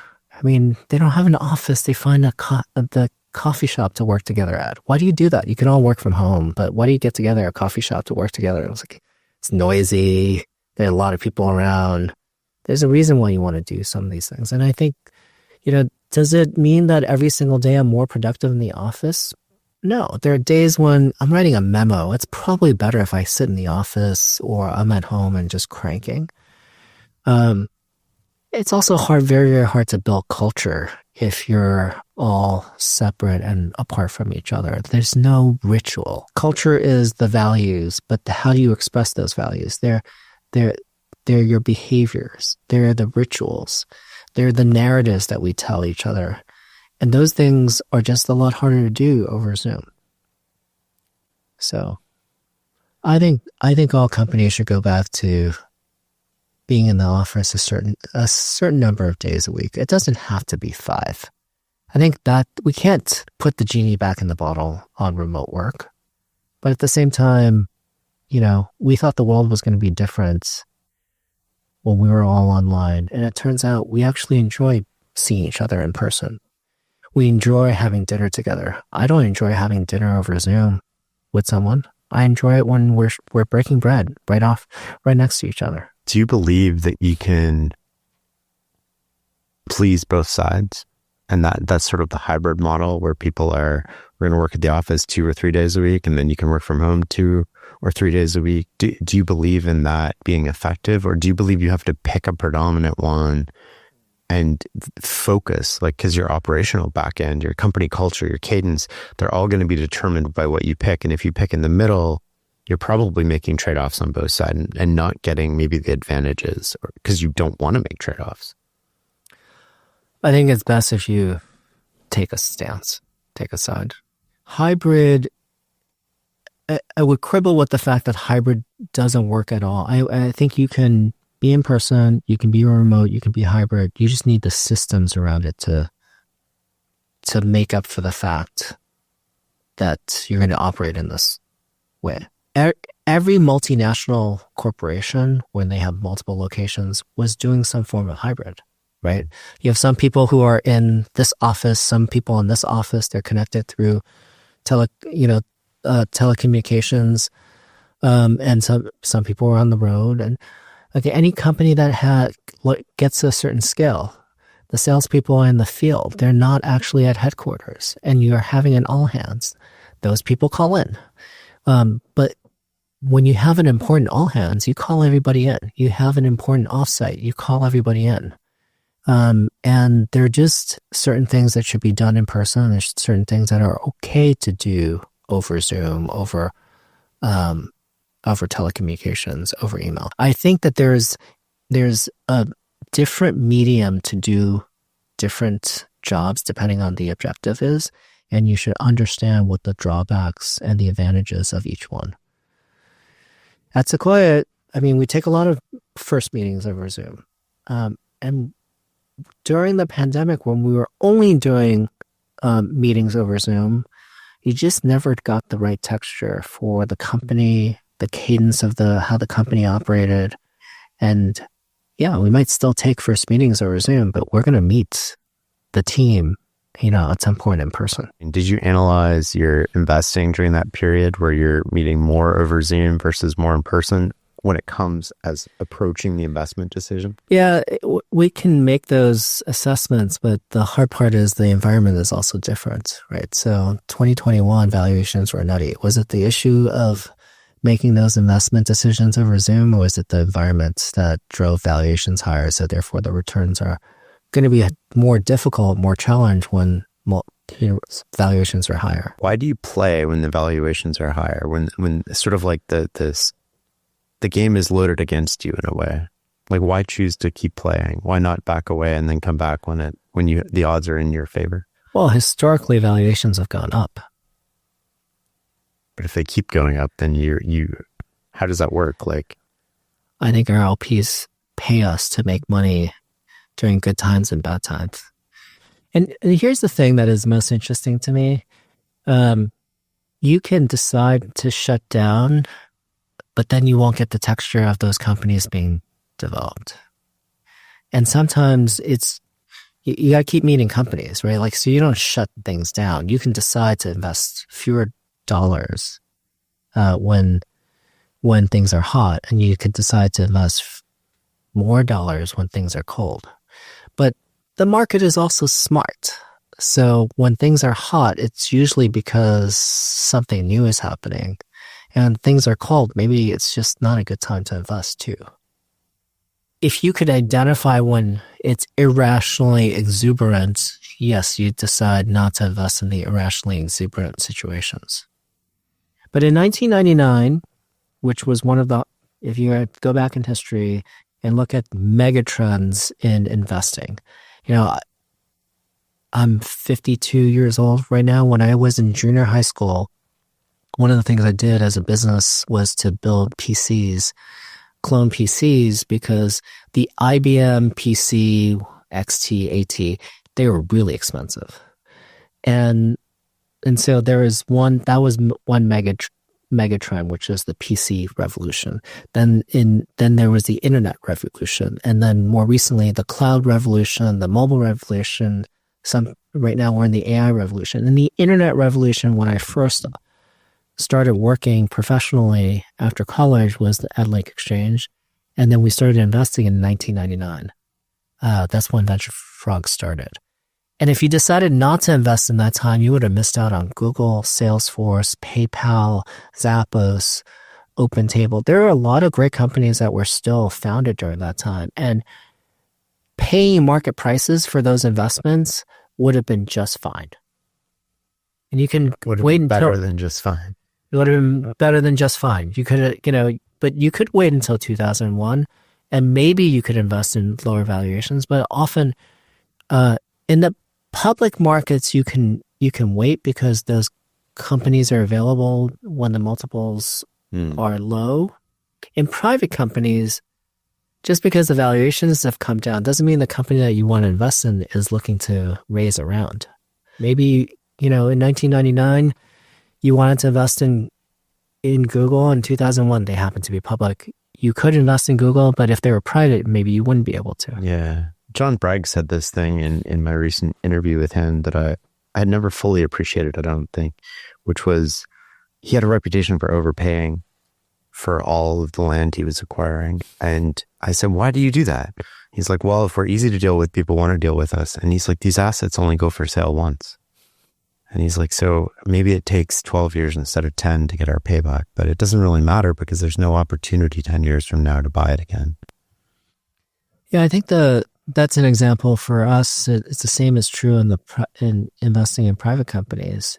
It's still much better to pick the right company and slightly overpay than to invest in something that is cheap. You brought up AI as sort of like the next revolution. Where are we going with AI? Where do you see that? And obviously, the longer we go out in the horizon, the harder it is to predict. So maybe let's start with what do you see as the next 12 months in AI? And where do you think we sort of how do you envision sort of 12 months to 5 years? It's funny because I think in the history of technology changes, I think Bill Gates said this, it's easy. We almost always overestimate what things are going to happen in a year, and we underestimate what's happened in 10 years. Yes, it's harder to imagine 10 years out, but in the business I'm in at Sequoia, we are paid to make investments and to hold them long term, and we do have to sort of imagine 10 years out. In the next year, these foundation models are getting so good that you can see certain things being automated that we used to do that we're not going to do as much. But I think, the next step after that is if you think about, lots of people talk about customer service and how we can automate some of the customer service emails or calls and things like that. Okay, let's say we do that. What's next? Well, then you should reimagine the customer experience. And so AI will help us automate some of these things, and there's be massive cost savings. But AI should also allow us to reinvent the customer experience. And that's why we're very excited about a company like Sierra. They're not just going to help you automate customer service tickets. They're going to help you reimagine what customer service looks like. Just similarly to what happened in the internet. In the internet happened, we could book things, we can book travel on the internet. We didn't have to call a travel agent. It changed the experience. We could search. That changed the experience. It broadened, I had to imagine where I wanted to go and call someone to get me a ticket or to get a hotel. Now I can search. So my imagination could be broadened, and that just changed my experience of travel. The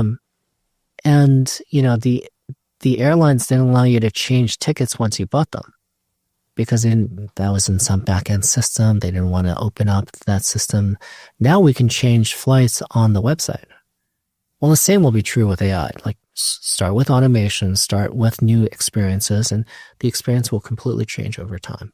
And it always takes a little longer. I mean, I remember we talked about autonomous vehicles probably 10 years ago, and today we have autonomous vehicles working in a few cities with Waymo.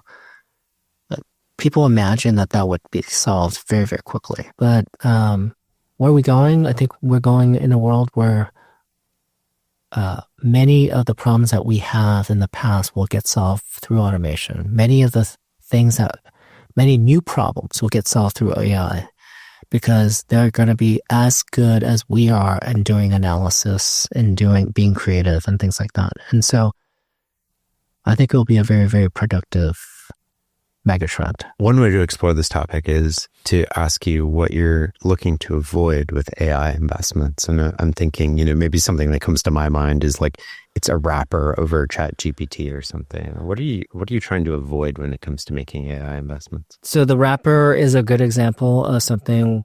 It just is just a different user interface on top of a foundation model. But I think we're trying to make sure that something persists. And if it persists, it has its unique distribution. It's embedded into your workflow.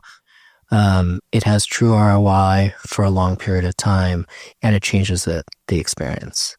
Other things that, I'd say we try to avoid is things that are roadkill along the way of a company like OpenAI or Google or Amazon or Meta. So small refinements into what the model doesn't do well today, that's just going to be roadkill along the way. And then I think we're trying to avoid things that sound good, but they're not good businesses. Back to 1999, there were a lot of things that had lots of usage that had no revenue.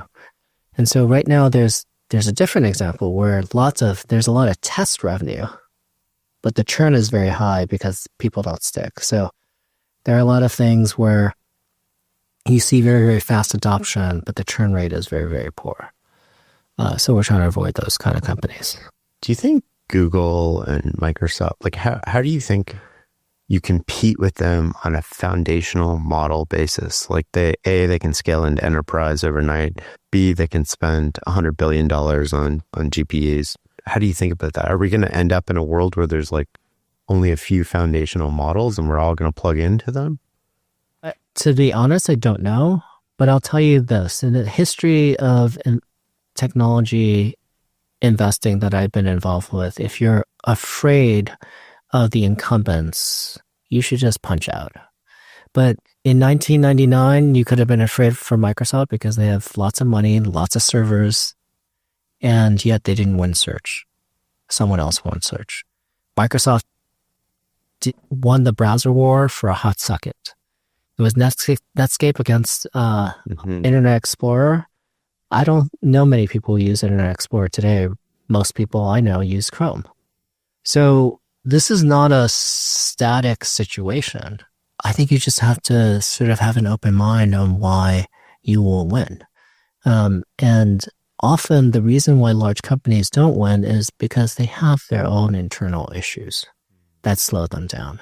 So Microsoft during the internet, it was the antitrust situation, and that slowed them down. They could no longer bundle IE into the operating system, and so they had to break all those things apart. Google has its own regulatory challenges, and so does Microsoft. So I don't presume that they're all just going to win because they have a lot more money and they have a lot more capital and they have a lot more people. And besides, if you thought that, then I would be out of a job. So how important do you see what Facebook's doing then, where they're spending, 50 to 100 billion, but they're making it open source? I think open source is a very, very important aspect of what has happened in technology. And you have these religious fights between closed and open, and you have religious fights between Apple and Microsoft, or Apple and IBM. Let's go back to and. The world is built on and. Open source in the internet days, there were lots of things that were built on open source, and some of it was closed source and some of it is open source. And I think the same will be true with AI. There are going to be things where you just want to host it on a closed source model because it has the breadth of functionality. And there are things where you can only make it work if you use your specific data, train it very specifically for you, and you're going to use open source models for that. And just like, Google built a great business that is pretty closed source on open source software like Linux. I think the world of AI is going to be and as well. There'll be closed source and there'll be open source. I want you to imagine you're in charge of, let's say, Canada and the US and maybe the UK. And I tell you that we are optimizing to be the best in the world at AI. What are the policies that you think about? How do you approach this problem? And how do you encourage us to be the world leaders? I'm maybe overly optimistic about human nature. And so I believe that you want to have as little regulation as possible in the early days. Let people experiment. Let people try things. And is it all going to be good? No. But if we had over-regulated the internet, it would not have grown to the scale that it is today. And do we have problems on the internet? Absolutely. And so I believe in sort of having regulation that is more open than not, and then slowly close off things that is not good or the behavior is not good. Regulators often worry about the fact that if you wait too long, you won't be able to regulate it. I don't know if I believe that. And then on the flip side is, it's always been, I don't know of a time that has ever worked to fight against technology and to overregulate technology. You could have overregulated the fact that the scribes were going to no longer have jobs because we came with the printing press. You can go all the way back in time like that. Or figuring out how to have a plow so that you need fewer people to sow seeds because the plow could do the work of 3 or 4 people all the way up to a tractor. How have we done trying to regulate or overregulate or control things that sort of make human beings much more productive? That's what we're talking about with technology. That's what we're talking about with AI. And then, if you want to start applying regulation, there's maybe a slightly different framework that I would use, which is you want, as an example, with the combustion engine, nobody regulated the engine. We regulated what engines can go on the streets, what can go into a plane. You regulated how it was applied. But in a lab, and people were, sort of doing research and trying to make the combustion engine even more powerful, you being more fuel efficient. You don't regulate that. You regulate it when it gets in the hands of a consumer.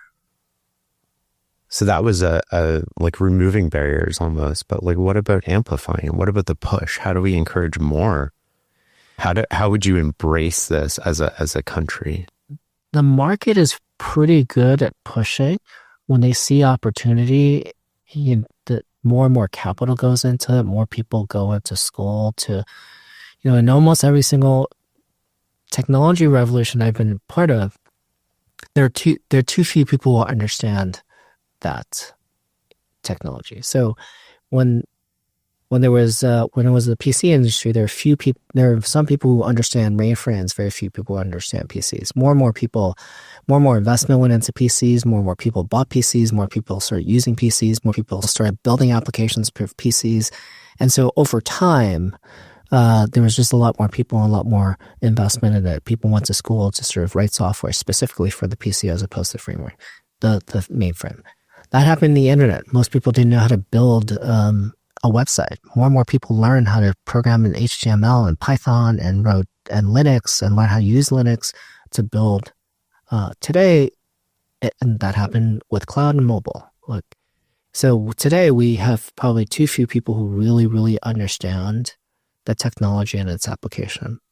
But you have so many people going into it today because they see the future is going to be powered by AI.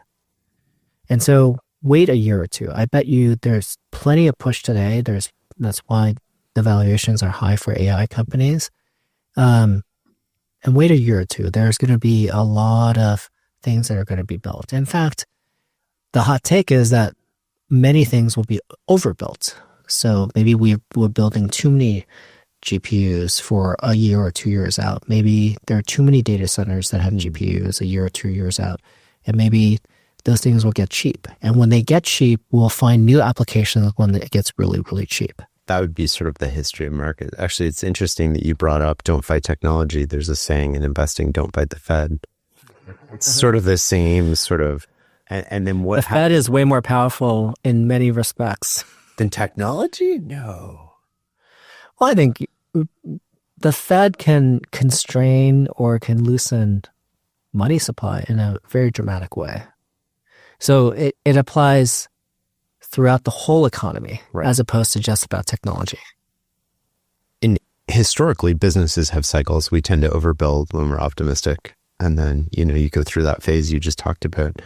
Out of the large technology companies today, who do you think is best positioned? That's hard.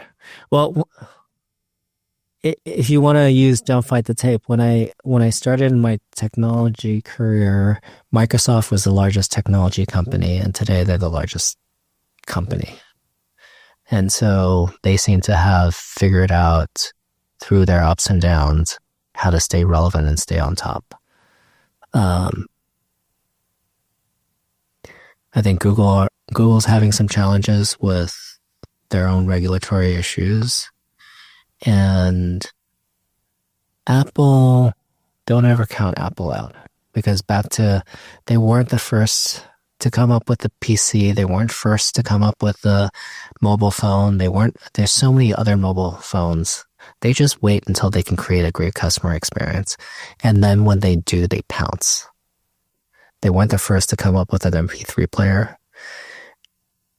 Or a phone. Yeah. Or a phone. Well, how do you think of NVIDIA? I think NVIDIA is a very great company for a variety of reasons, one of which is it went from a graphics processing company to being the way we power all of AI.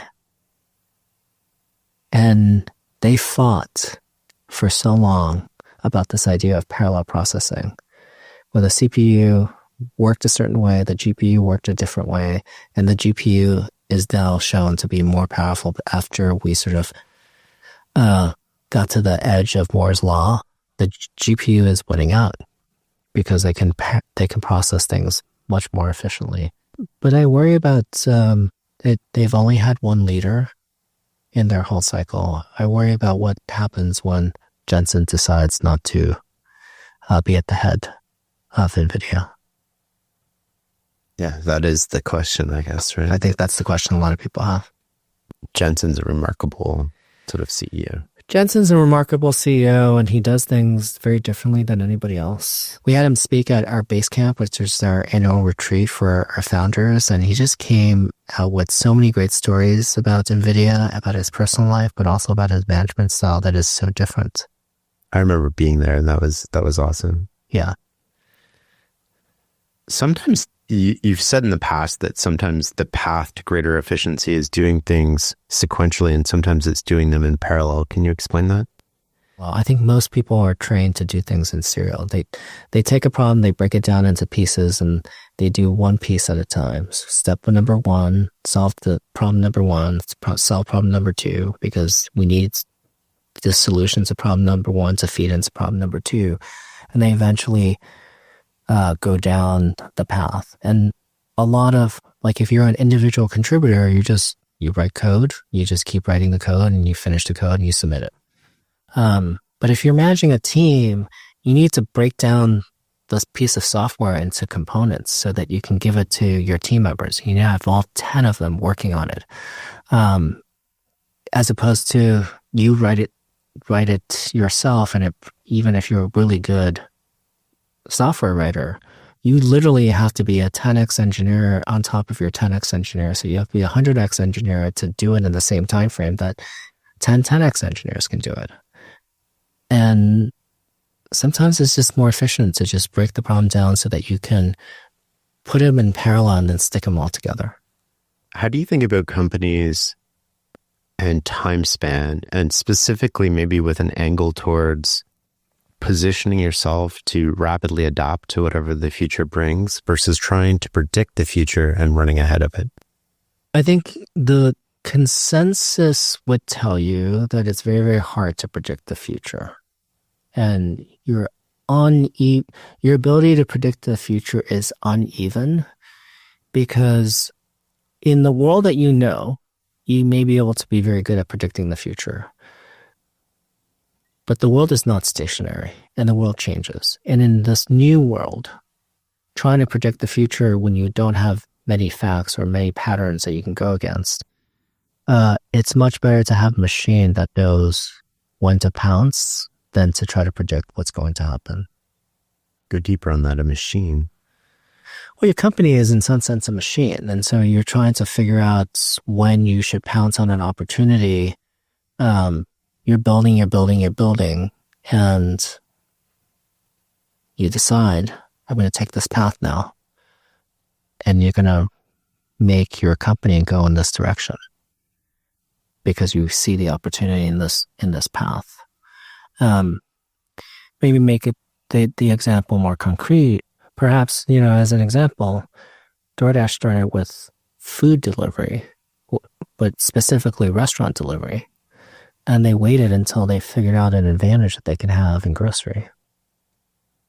But the mechanism by which to deliver restaurant food and grocery food were pretty much the same. And figuring out when to enter the grocery market had a lot to do whether the company was ready. The customers were ready. The market was ready. The grocers were ready. And you can predict that customers want this before they want it, or you can just wait until you see lots of customers bang on the door, writing into DoorDash, hey, can you also get my groceries? And so it's a matter of do you want to be pushing the customer to do what you want, or do you want the customer to pull you in the direction that they want to go? Is the biggest risk there that you try to tackle two problems at once? Like I'm assuming they knew they wanted to get into groceries. So part of the risk at the start is like, if we're focusing on restaurants and groceries, all the time we're spending on one of those two things, and not all of it, but a lot of it's coming at the expense of the other. Or do you see that as no, it's not? It's a very sharp insight that you have. I think the one thing that you'll find is that there are lots of examples that I could use to support your conclusion there. Because before DoorDash happened, there were plenty of other service solutions. And most notably, there was Grubhub. Mm-hmm. That was just the website. And then they passed the order to the restaurant, Mm-hmm. and the restaurant delivered. And Tony's observation was that's not deep enough of a solution. And so why was it not deep enough? Well, there are a lot of restaurants out there that don't have their own delivery staff. Yeah. And why don't we just... You're creating problems for them in a way. Exactly. And so the only restaurants that would be on Grubhub's website were all the companies that already had delivery staff available. So what DoorDash did was to expand the market. And by expanding the market, they were very focused on that problem because they're like, really? You'll deliver, you'll take the orders, I cook it, and you'll deliver it for me? I've never heard this before. So you were just like educating the market for a period of time because you're just focused on that problem. As opposed to, besides Grubhub, which didn't do that, there was Postmates. Originally, Postmates wasn't just in restaurant delivery. They were doing anything. They would pick up from anywhere, and they would deliver it to anywhere. And they would even pick up something from, I don't know, Bloomingdale's or from Walmart. But in that example, there's just too many different things that you could do, and it wasn't focused. And even more broadly than that, there was TaskRabbit, where you can run errands. Well, one of the errands you can have them run, someone who's on TaskRabbit, is to go pick up food from any restaurant. So simplicity of the solution is the reason why I think you want to start with a very focused problem. It's much easier to tell people, this is what DoorDash does. And then over time, you expand that. You expand the remit because you've earned the trust of the customer to allow you to do more things. One of the problems when you were saying that is like, how did DoorDash find drivers in those early days? Yeah, it was hard because if you, the one thing that, if you sort of believe that it was more profitable to transport humans than deliver food, then you would come to the conclusion that Uber and Lyft would get all the drivers and DoorDash would not get any of their drivers. And it turned out that, well, there's some people who would prefer to deliver food or a package over delivering people. They didn't want to have social interactions. And then there's other people with perfectly fine cars, but they're not perfectly fine cars to transport humans. And so early on, we thought it was going to be a problem, but it was less of a problem than we had originally imagined. One of the problems that I anticipate, or maybe from the outside looking in, I can be completely wrong, is when you sign up a grocery store customer, they want to work with you in a particular way, but it might not be a standardized way. And then you might say yes because you want to sign up that customer. Maybe it's like Albertsons or something, but then you go to the next largest grocery store chain and they want to work with you in a different way. How do you think through the standardization, which is like, no, we work in this way, versus creating all of these one-offs? And I see a lot of startups do this where they want to sign a customer, so they'll violate sort of like their standard procedures, and they'll create these one-off contracts and technical solutions, and then they and they're trying to get revenue so that they can still exist. How do you think about that trade-off? I use the accordion example often, which is,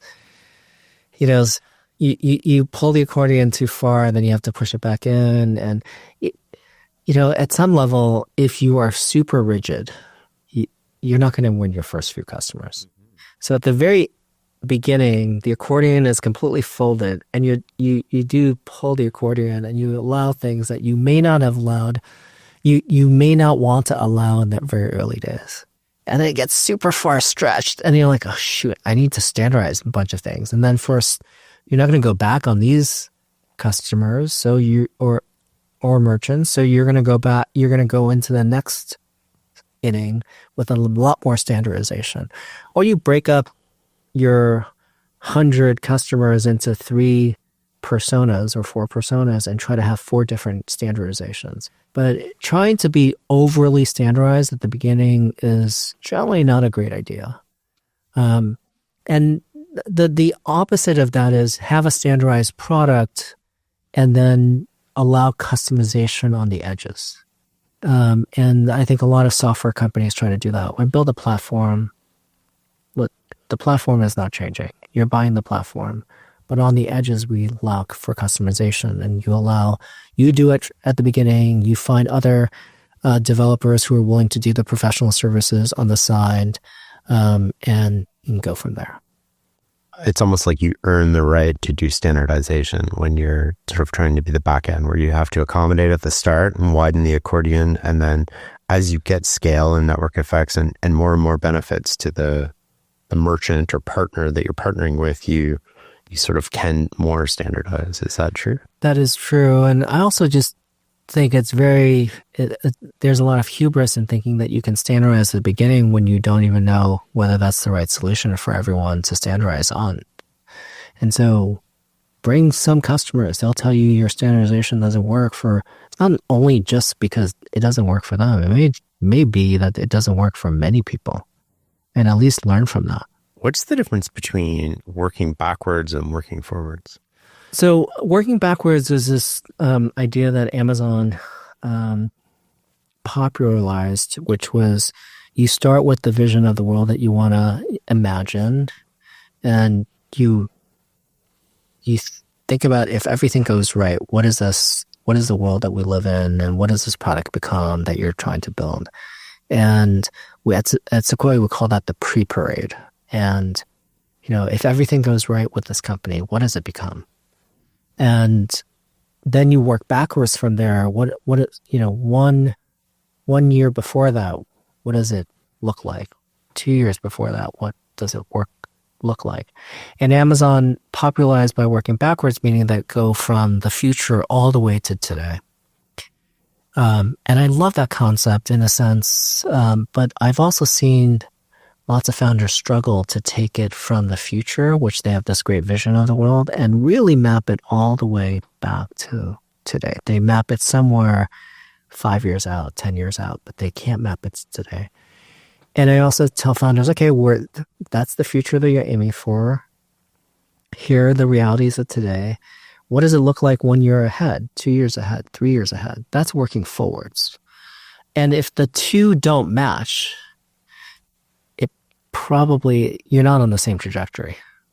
And so I believe in having founders work both backwards and forwards. Often when you work backwards and you think you have a great plan and then you misexecute and you don't know that you're not executing, it's because you haven't worked forwards on what the year 1, 2, and 3 look like to be on that trajectory.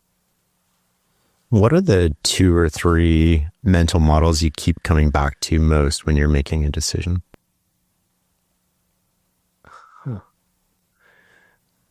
I'm going to ask you that question. This is your interview. Nobody's here to listen to me. I want to know what your 2 or 3 mental models that you use. I think the one that I learned from Amazon is whether this is a type 1 or type 2 decision. And, if it's a type 1 decision, I've learned from Brian Chesky to run out the clock because you can't go back. As a type 2 decision, and you just move forward, make a call, and of course correct along the way. Type 1 being irreversible, and type 2, yeah. So if it's irreversible, run out the clock, meaning like get all the information, make sure that that's a high confidence decision. Type 2, if you can always change it, make a fast decision and keep iterating. That's one model. The other mental model I think about is, working backwards, working forwards. That's also top down versus bottom up is a similar sort of idea. Some problems are better solved thinking top down. Some problems are more easily solved just working bottoms up. Another one generally is to break up hard problems into smaller and smaller bite-sized problems and solve each of those individually. And just the way I live my life, this is not a mental model. It's a lot about consistent compounding and just every single day doing the little things that sort of improve myself or oneself or the company that I'm working with. Talk to me how you think through the breaking problems thing, because you mentioned bringing it into smaller problems, solving those, and then you get the solution. How do you think of that versus the individual, like the optimal solution for that particular sub-problem might not lead to the optimal solution for the bigger problem? Yeah, so I think there is local optimization and global optimization you're talking about. That's a much better way to word it. Yeah. If you want to solve a global optimization problem, you need to pop up. And if you're trying to solve a local optimization problem, you want to go down. And so I think the problem first and foremost has to be at the right altitude. And then you can break the problem down from there. Is there an example that comes to mind where you're thinking? If you're trying to climb a mountain and, the top-down problem is, what's the path? So even before you climb the mountain, you're going to plot the path before you get onto the mountain. But once you're on the mountain and you have a path, you're just going one step in front of the other on that path. And if you find that the path is not right, hopefully you've had some backup paths and backup plans that you can go one foot in front of the other. Path A doesn't work. Well, path B might be a little better because I plotted the alternative plot to path B. So that's an example of like planning top down on your path and your alternatives and doing a bunch of scenario analysis. And then when you're executing on a day-to-day period, you just literally just go execute. And I don't see that any differently than a company. You have a plan for the year. You have some scenario planning around it. And so the more scenario plans that you have, the more easily you can course correct. You're supposed to be on path A. You decide that you're still going on path A. You're slightly off. Let's go back on path A. Path A turns out not to be the right thing. We're going to pick path B because that's the second alternative. We're going to go right one foot in front of the other, plotting against path B. We always end these interviews with the same question, which is, what is success for you? I know that this question was coming, and to me, the success is just the process and having a good process. Because if you have a process that's consistent to who you are and your values, and you live that every single day, and you get up every day and follow through on that process, you're already successful. Lots of people talk about success is not the destination, it's the journey. I think it's just the process before the journey. Which direction you're going to go? Well, why did you decide to go in that direction? How fast do you want to go in that direction? Before you can go on that journey, hopefully you've planned things out and you have had a process to sort of plan that out. And if you did that right, you're going to be successful.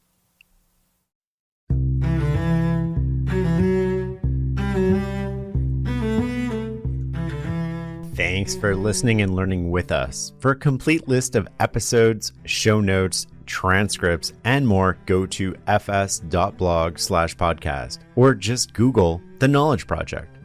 Recently, I've started to record my reflections and thoughts about the interview after the interview. I sit down, highlight the key moments that stood out for me, and I also talk about other connections to episodes and sort of what's got me pondering that I maybe haven't quite figured out. This is available to supporting members of the Knowledge Project. You can go to fs.blog/membership, check out the show notes for a link, and you can sign up today. And my reflections will just be available in your private podcast feed. You'll also skip all the ads at the front of the episode. The Farnham Street blog is also where you can learn more about my new book, Clear Thinking: Turning Ordinary Moments into Extraordinary Results. It's a transformative guide that hands you the tools to master your fate, sharpen your decision making, and set yourself up for unparalleled success. Learn more at fs.blog/clear. Until next time.